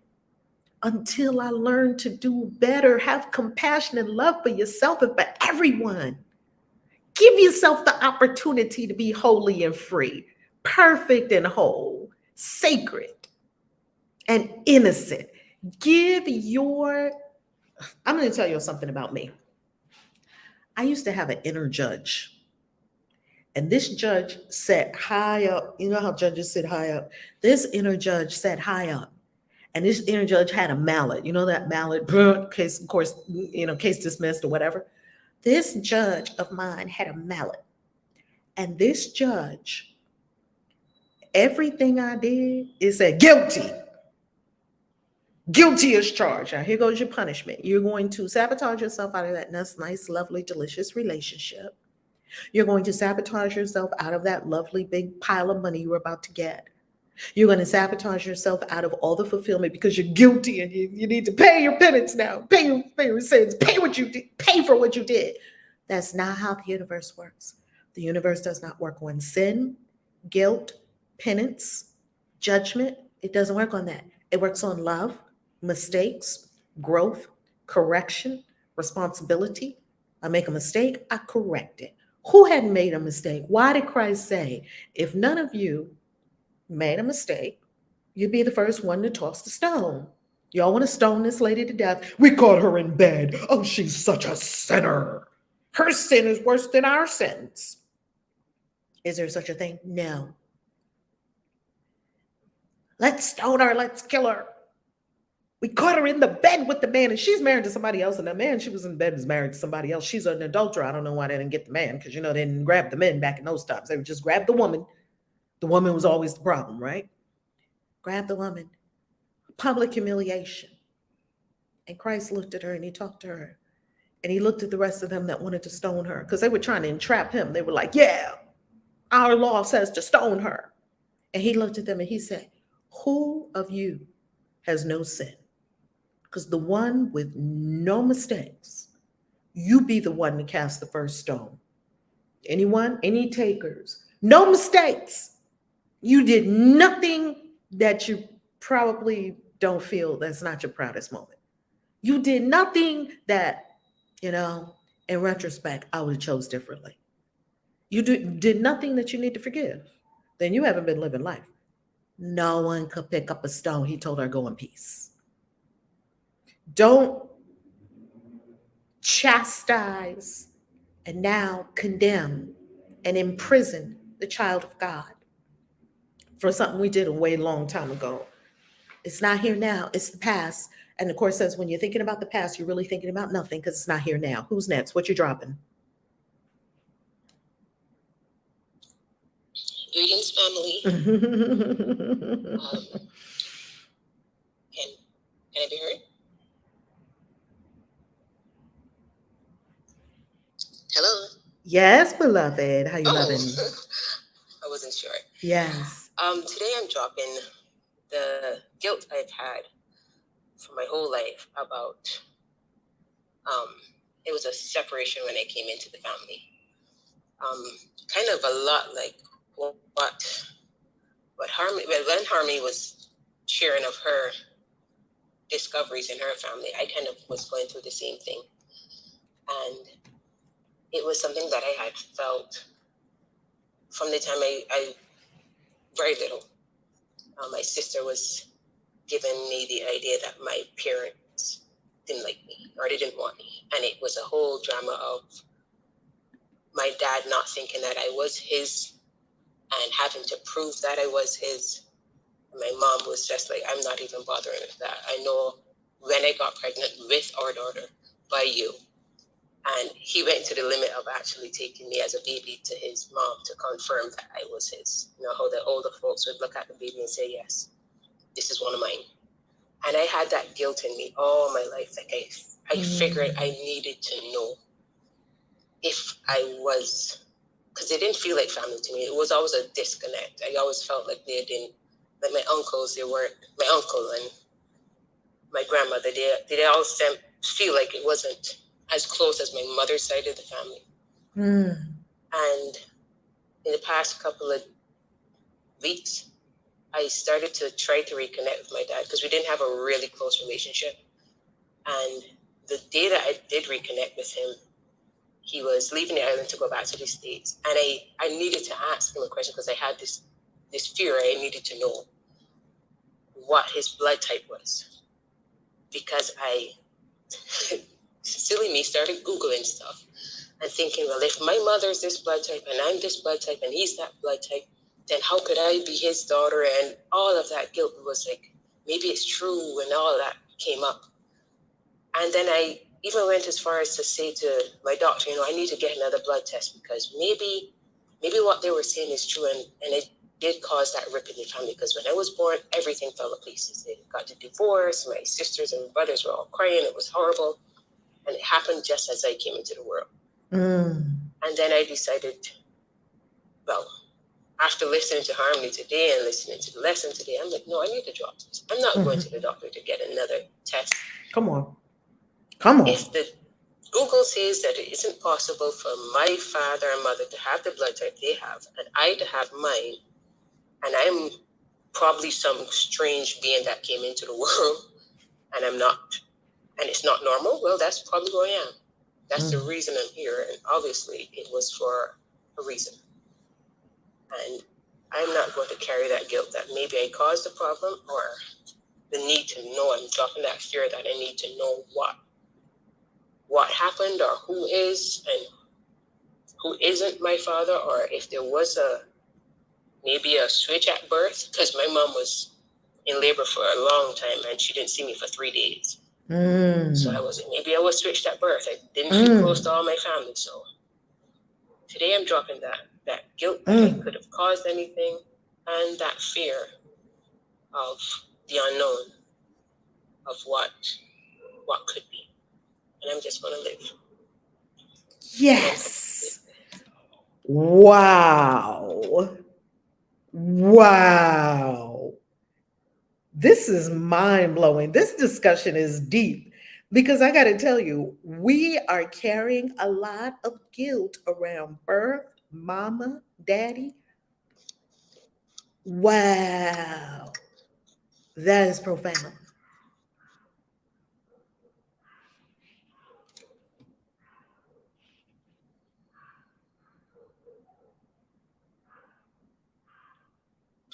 I feel like a whole truck just lifted off my chest. Ooh, because it did, beloved. Wow. Because it did. It did. And guess what? Who cares? Like you said, who cares? Because maybe we were asking the wrong question. Whose child am I? I'm the child of the universe. Maybe we were asking a question that the answer would just bring more pain. And Spirit is showing us drop it all. We're all children of God, we're children of the divine. And the divine is a perfect parent. Regardless of what our nutty ass parents did and what we did as nutty ass parents, regardless. And we love our father and mother, our mother and father. We love all our parents and our grandparents and our great grandparents. Do you know what I'm getting out of this conversation, family? I'm glad so many people were having such good sex that they were bringing all these kids into the world. I'm so happy. There was a lot of good sex going on. I'm very happy about that part. Is anybody happy about that part? There was a lot of good sex going on. Is anybody happy about all this good sex? Well, it made me figure out how to have a lot of good sex without ever having a baby. Made me figure that part out. Okay. All right. Who's next? What you dropping? What you dropping? Because we're not taking this stuff with us. It's over. What you dropping?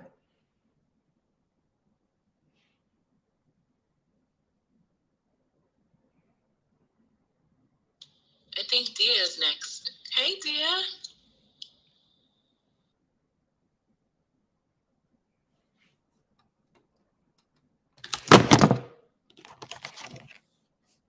Pardon me. Dia, are you able to speak?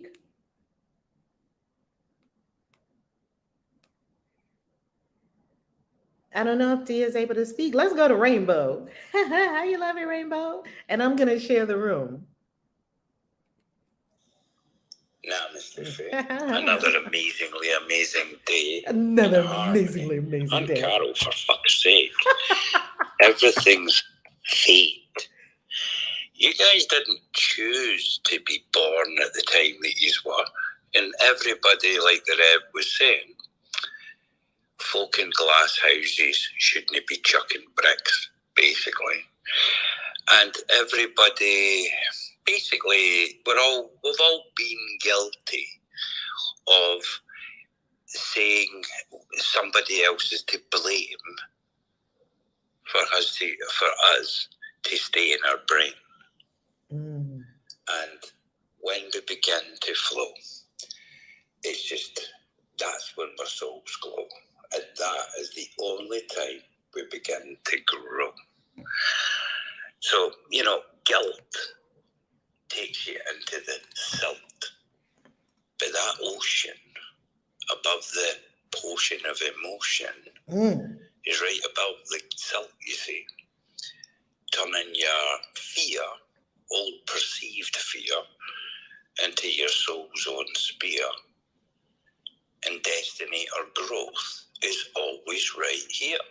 So it's amazingly amazing in terms of what you just said. It's, going from the shit to the shift, basically. And I believe I speak on behalf of everybody. I love the fact that you guys all exist. And that's not a mistake, not in any way. Nor are the souls that you've touched each day. And now it's a time to touch your own, you see. Freeing yourself from believe guilt, basically. Ashe. Just drop it. Today we're dropping it. Dropping it all. Dropping it like it's hot. You don't need it anymore. Let it go. Just like that. Let it go.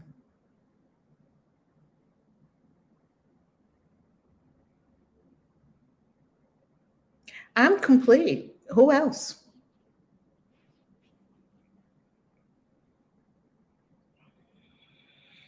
Good morning, everyone.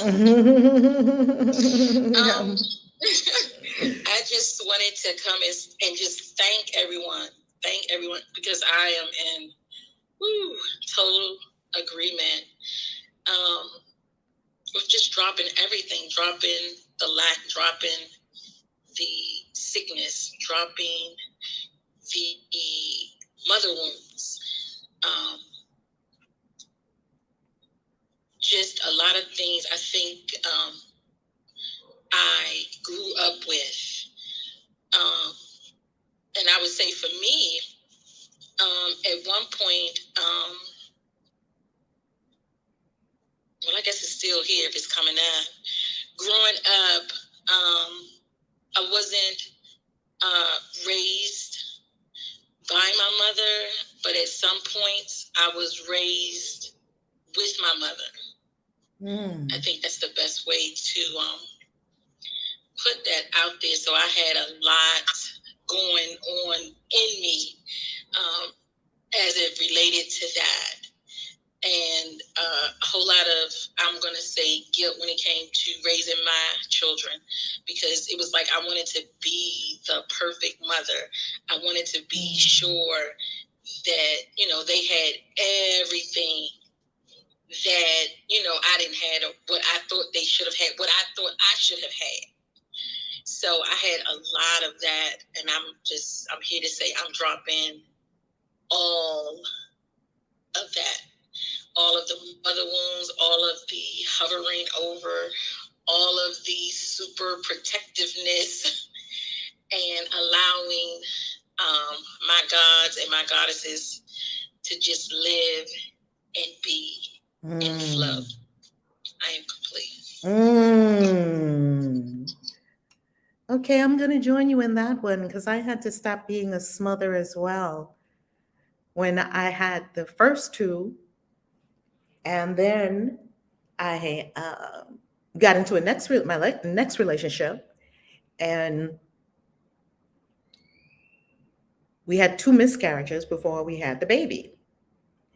So when that baby came, oh my goodness, everything had to be perfect. No one could touch her. I had to be with her all the time. I was a smother. That was the baby that turned 21. After a while, something in me said, drop it.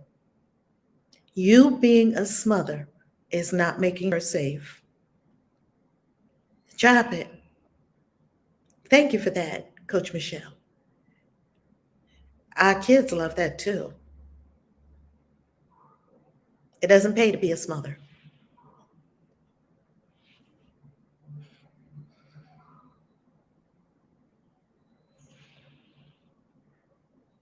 Or as they call them, the helicopter moms and the helicopter dads. Let it go. Everyone is safe. Your children are just perfectly watched over by the divine. Everyone is divine.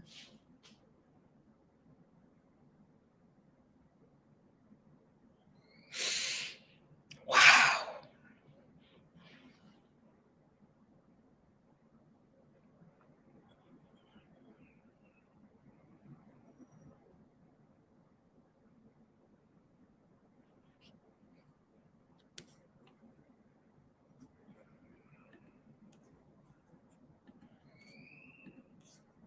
River, you muted? No, I'm just reflecting on all the guilt we've been carrying around and that we're all dropping today.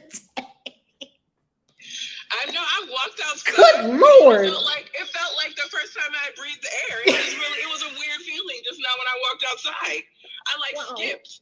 It totally different energy. Yeah. It's a bit like worry.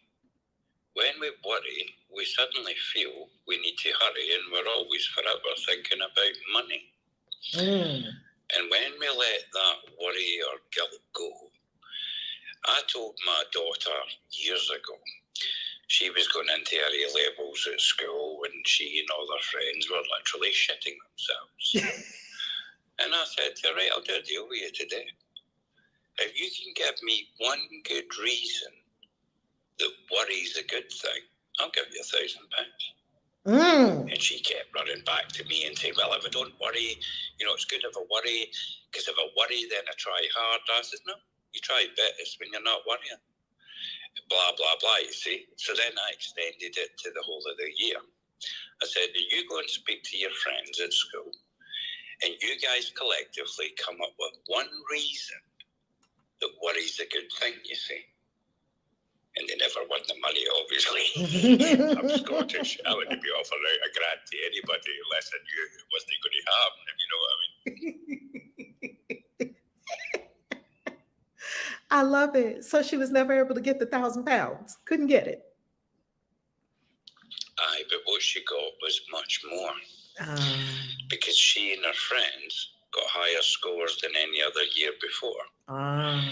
Back in the day, when my kids were between 3 and 4, I taught them all to say this: you should never drink more than 2 pan-galactic gargle blasters unless you're a 20 megatron elephant with bronchial pneumonia.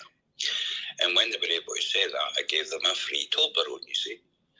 So throughout their lives, when they had big exams or something they had to learn in school, I used to say to them, how do you say you should never drink more than blah, blah, blah? And they would say it right away. And then I would say to them, see, You learned that at 3 or 4 years old. If you could learn that at 3 or 4, you can learn anything when you stop trying and just allow your soul to be flying. And they're always good as gold. Wait a minute, Rainbow. What was the statement you taught them at 3 or 4? I don't even think I can say it now as a grown woman. It's for the Hitchhiker's Guide to the Galaxy. You should never drink more than 2 pan-galactic gargle blasters unless you're a 20 Megatron elephant with bronchial pneumonia. It doesn't mean shit, by the way. But it's just helping the kids see their own abilities, basically. Yeah. I heard that was an incredible book. Is it? That is pretty cool, but your rooms are better. Good to hear that. Oh my goodness. Thank you for sharing that. No one has ever come up with a good reason to worry or to feel guilty. Not one. They have no redeeming value whatsoever. They have no positive whatsoever. Drop it.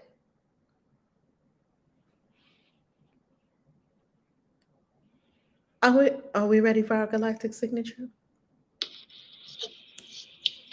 Yes.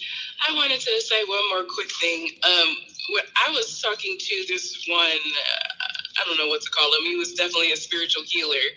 And he had said something to me about my weight. He was saying like how I gain weight and I lose it. I gain weight and then I lose it.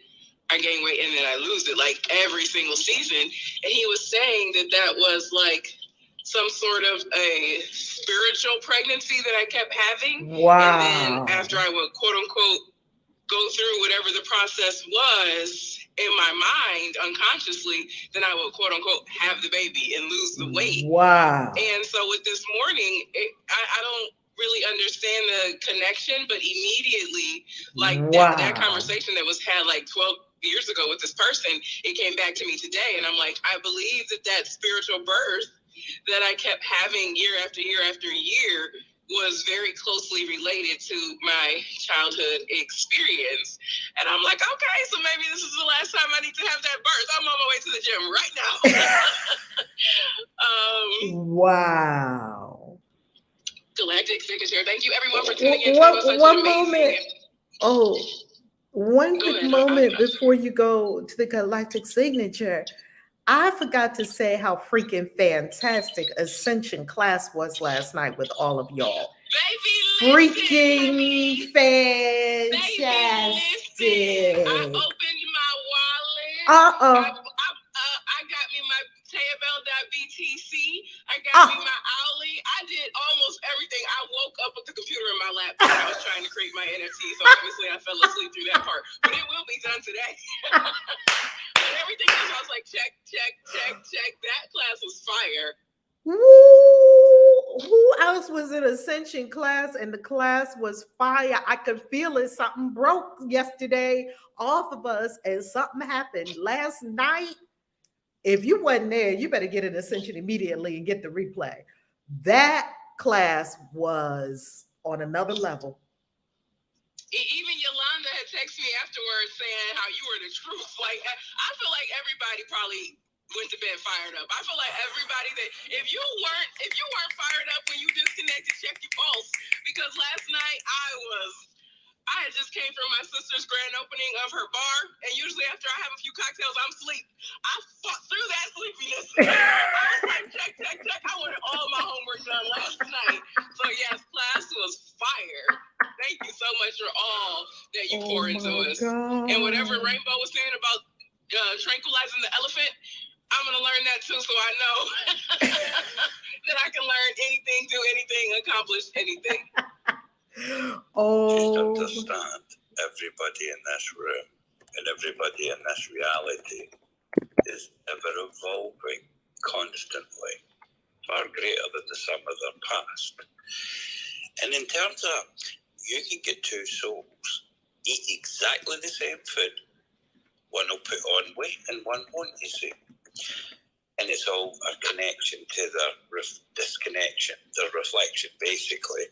The soul literally is holding on to the food in until they understand to simply let go of all the woes, the guilt inside. And that's the thing that gives the inner shine. The 7 chakras up your spine.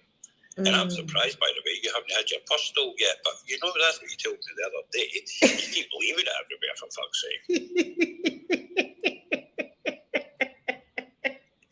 Oh my goodness. I got a question, Rainbow. How many kids do you have? 4 stepdaughters. Oh, how beautiful. They're all grown now? Mm-hmm. Oh, how beautiful. Oh, that's awesome. That is awesome. Love it. Love it. Love it. Okay. Well, I think we cleared up today all of the bloodlines of all of us. We all dropped it. We all dropped all the guilt, the mama guilt, the daddy guilt. We dropped it all. We dropped all the guilt, all the worry. And everybody's light as a bird and flying free. Yeah.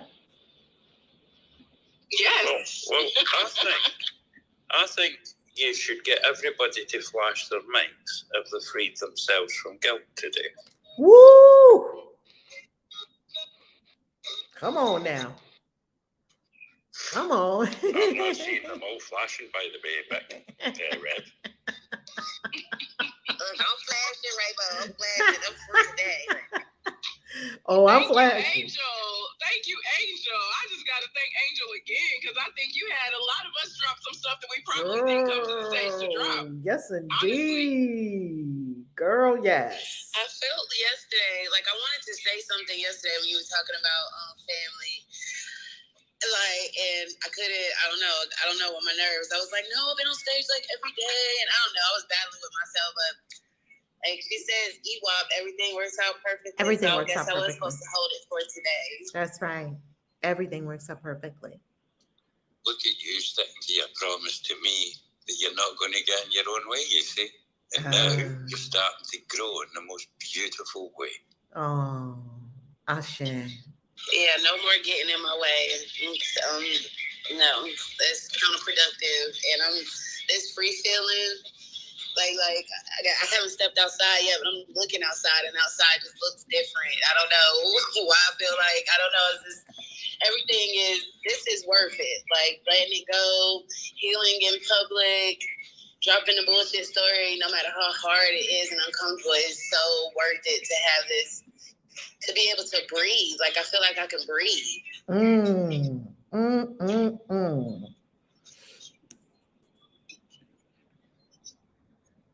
I definitely felt that. I apologize, Rev. Oh no, all good. I notice our languaging that when we get free, we say things like, my heart feels light. I feel like a weight off my chest. I feel like I can breathe. I feel like a boulder rolled off my back. All of these are signs that the energetic body is being completely freed up. Completely.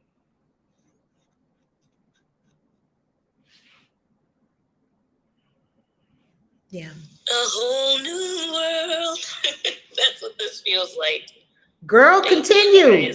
Girl, continue. You can't give one line and stop. I don't even know the rest of the song. It's just a whole new world has opened up for me.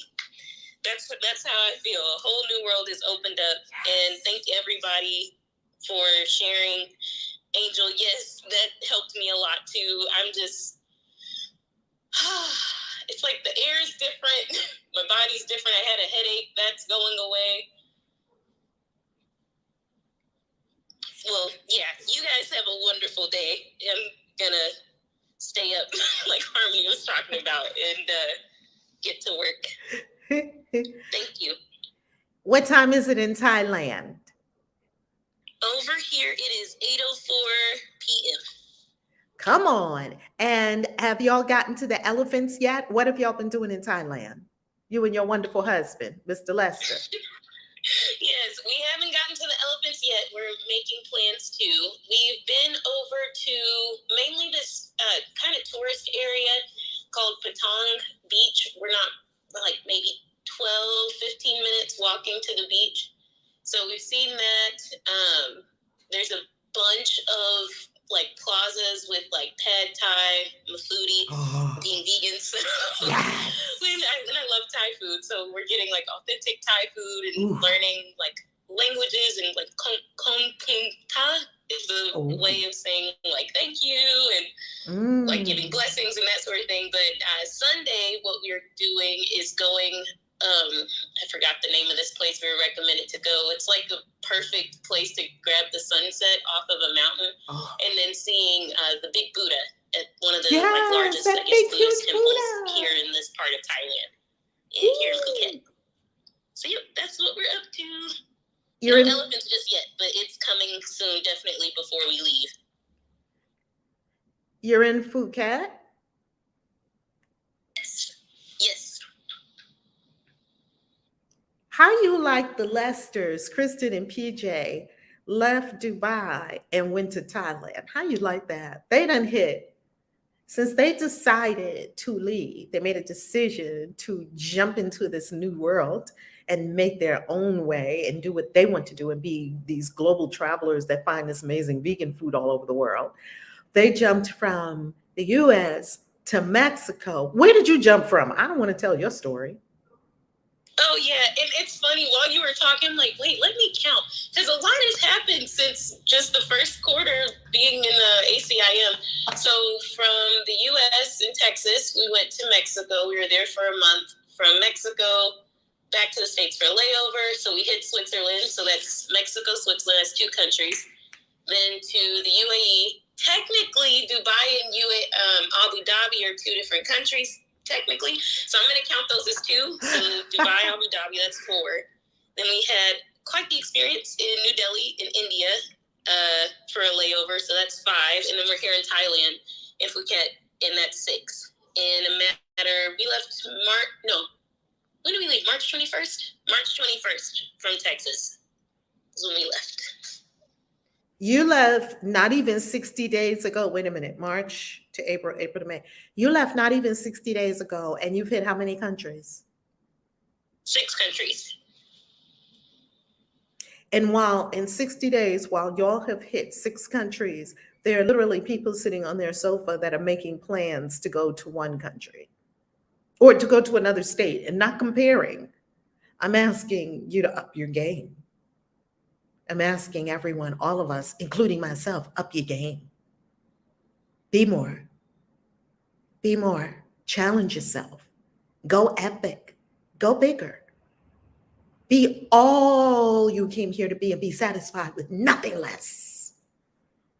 Be all you are and be satisfied with nothing less than all you are. Yeah? Yes, and I was going to add this too, with dropping all of this for all of us, whatever it is that we've been holding on to in our thinking and limited thinking, as we're dropping that, that's what opens up the door for us to have all the things that we came here to experience. So I'm just super thankful. It's like, yeah, and then even for myself, like, I'm like, oh, yeah, cool, 6 countries. I'm like, but I want more. And there's nothing wrong with that. Like, that's a guilt I'm dropping, too. Like, family's like, you should come home. And we are going to go back to visit, but I'm not there to stay. Like, I know what I want, and there's no confusion about it, and it's just moving forward. So, I'm just thankful. And, yeah. I can, like, my heart space feels a whole lot different too. Okay, I'm quiet now. And you know what's fascinating? I love that you said you were dropping the lack and limitation that all of us are dropping. How is it that if you came home, you would be more well provided for by the universe than if you were in Thailand? Like, is the sun different in the United States than it is in Thailand? Or is the care of the creator, is the care of the universe different because Thailand versus the United States? Not at all. Not at all. Oh, but wait a minute. I have another serious question, a very important question. The love must be different, right? That, like, there's a better grade, higher quality love in the United States than there is in Thailand, right? Is the love different? is not different. As a matter of fact, okay, I have a whole lot to talk about when it comes to all that we've experienced in these short 3 months. Here in Thailand especially, Dubai, I noticed it, but here in Thailand especially, well, actually everywhere we've been, it's like maybe my consciousness has shifted, so I'm attracting more of it, but every single person that we come into contact with is, with the exception of India, that was actually, that's a bullshit story too. I take that back. So everyone we've come in contact with has really, honestly, has been pleasant. Mm-hmm. They have been. And so, yeah. So no, to answer your question, the love is not any different at all. Love is love. Well, is it fair to say the more you love yourself, mm-hmm. the more you're starting to see the love around you? Mm-hmm. Rainbow, you just brought me to tears. Mm-hmm. Yep, that's very fair to say. Rainbow tears, by the way. Not sad ones. Yes, good tears.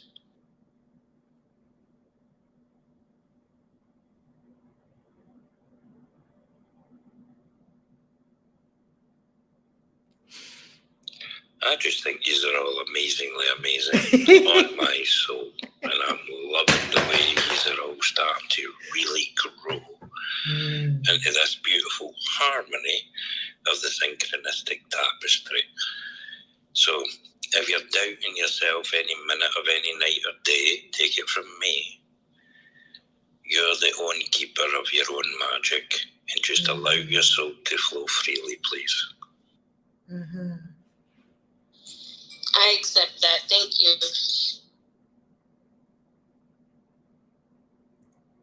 Have you and Mr. Lester decide to take on my challenge of creating some kind of offering to tell people how you did what you're doing? Yes, we are actually working on it right now, getting a course together. And some people have been asking us as well about like messaging us of like, well, I just don't know how to put all this stuff together. Could you help me? So we're going to be, I guess, offering those types of services as well, with helping people actually put together their travel arrangements. But yes, we're working on it right now. I'm working on the website, and PJ's getting on the course. I love it. So people are asking you for help so that they can free themselves as well. And I pray that you are charging them appropriately. Yes, we are. When she says that, she really means I hope you're charging good. Got it. Noted. You know what I have found in my experience of coaching and supporting thousands of souls over the years in this experience? It seems like the more fun tickets, I call them fun tickets, money, right? Whatever you're using, Bitcoin, dollars, lira, rupees, rupiah, all these different countries we go to, they use something different. And even going to Dubai, I think I went through something like 3 or 4 currencies, which is crazy when we can just price everything in Satoshis. That's coming. Anyway, what's really fascinating about this is that somehow we don't get the continuity that is always present in the form of abundance, that abundance is everywhere.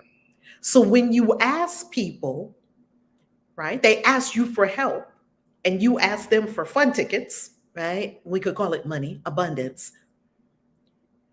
Is what they are asking for aligned with the abundance you're asking for? I'll give you an example.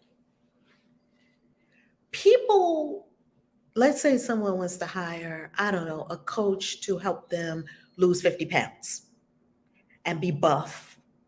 And they're going to hire a health and fitness coach. And they know that if they hire this coach and they become buff, they're going to feel better about themselves. They're going to be more sexy. They're going to be more agile. They're going to do this, that, whatever they have made up in their mind, this means to them. And let's say this is their number one thing. This means a lot to them. And then you have one coach that comes along. The coach says, hey, $50 a session. You do this with me. I'm going to help you. And the person says, okay, well, $50 a session. And let's say $50 a session is nothing to this person, right? It's all relative. It's all relative. So this person says, okay, $50 a session. It means nothing to them. It's like, okay, $50 a session. Here and there, they show up. Sometimes they don't show up. Oh, yeah, $50. I paid the $50. But, another coach comes along and says, yeah, I can help you whip you into shape. And here is, credentials or whatever the person's looking for. It'll be $50,000 in a year of your time. We're going to meet once every 2 or 3 days, 3 days a week, Monday, Wednesday, Friday. We're going to do this. We're going to do this. We're going to do this. And it'll be $50,000. And the person says, now they have it. Oh, okay. $50,000. Do you think that the client shows up the same way to the coach that they're paying $50 a session to as they do to the coach that they're paying $50,000 to? Do you think they show up the same? They would definitely show up differently. That's exactly right. Not because we shouldn't show up differently to one coach than the other coach. Don't we want the result? There is something in our consciousness that causes us to do that. We show up different, don't we? That's why I charge well for what I do. And I love charging well because guess what? I've never had a $25,000 client that didn't show up, didn't do the work, didn't get the result, complained, never did. If a person strokes me a check for $25,000 and we work with them for the year or for the 6 months or whatever the program is, they show up. They show up on the other side of the world. I say, we're going to Bali, and this is where we're going to write your book for the 5-day retreat. They show up to Bali on the date, no questions asked, ready to do the work, get the result. They show up. Why? Because in our perceptions, we perceive one to be of higher value than the other. Now, whether that's true or false is inconsequential because you give everything value with your mind. And since it's all relative, what's the difference between charging $50, $500, or $5,000? What's the difference? There is none. There are people who want results. And for the people who really want results, they invest in themselves. I invested so many thousands and thousands upon thousands upon thousands upon thousands, probably multiple 6 figures, maybe 7 figures in myself. I'm my biggest investment. If I'm in a program for $40,000, I'm all the way in it. If I'm in a program for $8,000 or $25,000, I'm all the way in it. And I will get the results. So just consider that as you consider what to charge people. Because spiritual people have a hard time with charging people. I like charging people. I like being expensive. I like it. I like it. Why not? I mean, if you could choose cheap or expensive, choose expensive. Yes? Yes, yes, and yes. Excellent. One more question for you. Could you have a retreat to show people how to be vegan, travel the world, and doing what you're doing? Could you have a retreat with that too? Like a retreat in Thailand or people want to learn these things. They want to know. And they will invest in knowing it so that they can do it and they can have the same result that you're having, a life of freedom and global travel. Can you do that? Look, I'm coaching you now, but just a question. Rev, oh my gosh. You're like, I know you're not like in my head. It's just flowing through, but you're in my head. Yes. Okay, backstory. Yes, to answer your question, there was a meditation that we did really early when we were going through the course. Probably this was, I think, in January, before making the decision and the download and then the decision came for going to Mexico.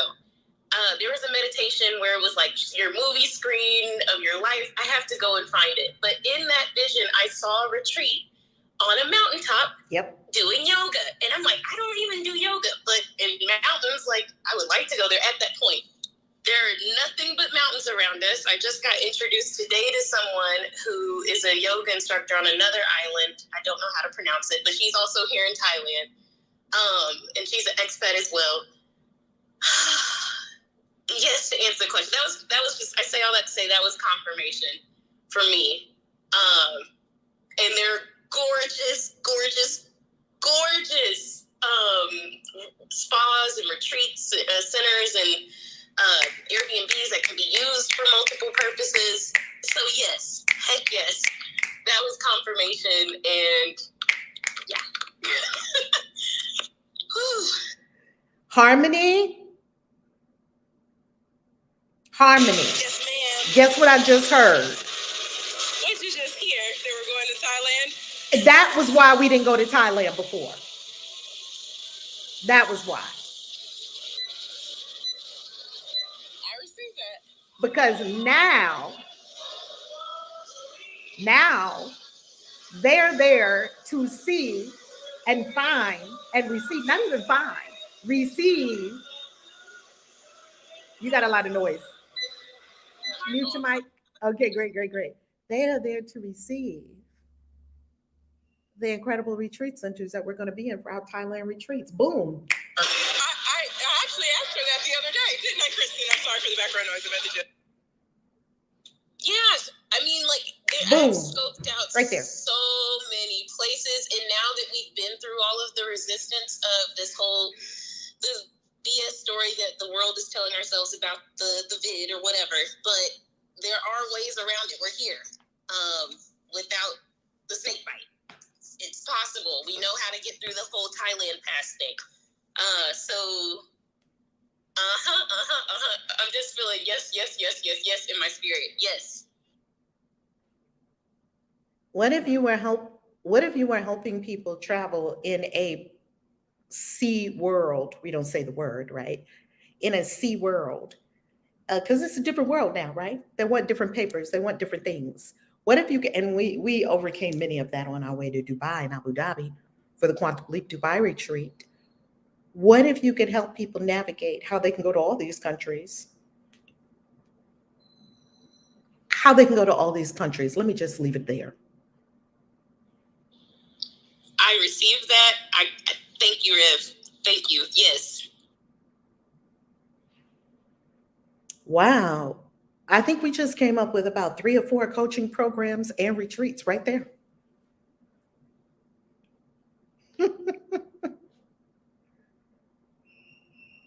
Yes?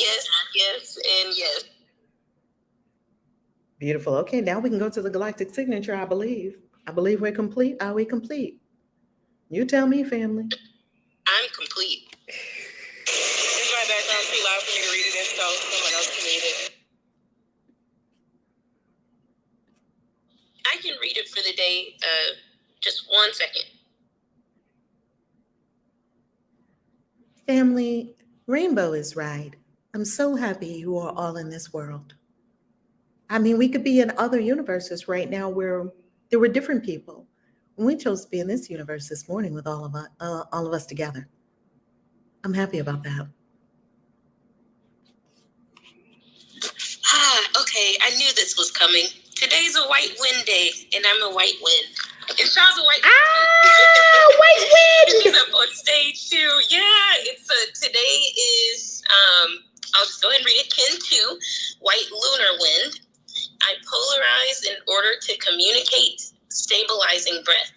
I seal the input of spirit with the lunar tone of challenge. I am guided by the power of timelessness. I polarize in order to communicate, stabilizing breath. I seal the input of spirit with the lunar tone of challenge. I am guided by the power of timelessness. I polarize in order to communicate, stabilizing breath. I seal the input of spirit with the lunar tone of challenge. I am guided by the power of timelessness. Kin 2, white lunar wind. Truth Clan is in the house today. Truth Clan. Truth Clan. Love you, Truth Clan. Love you, Kristen and PJ, all the way. Love over there to Thailand. Everyone on stage. Can you send some love to everyone? Our love tubers, our Facebookers, and everyone all over the world. Love you. Have a beautiful day, family. Love you. Peace. Peace. Have a great day.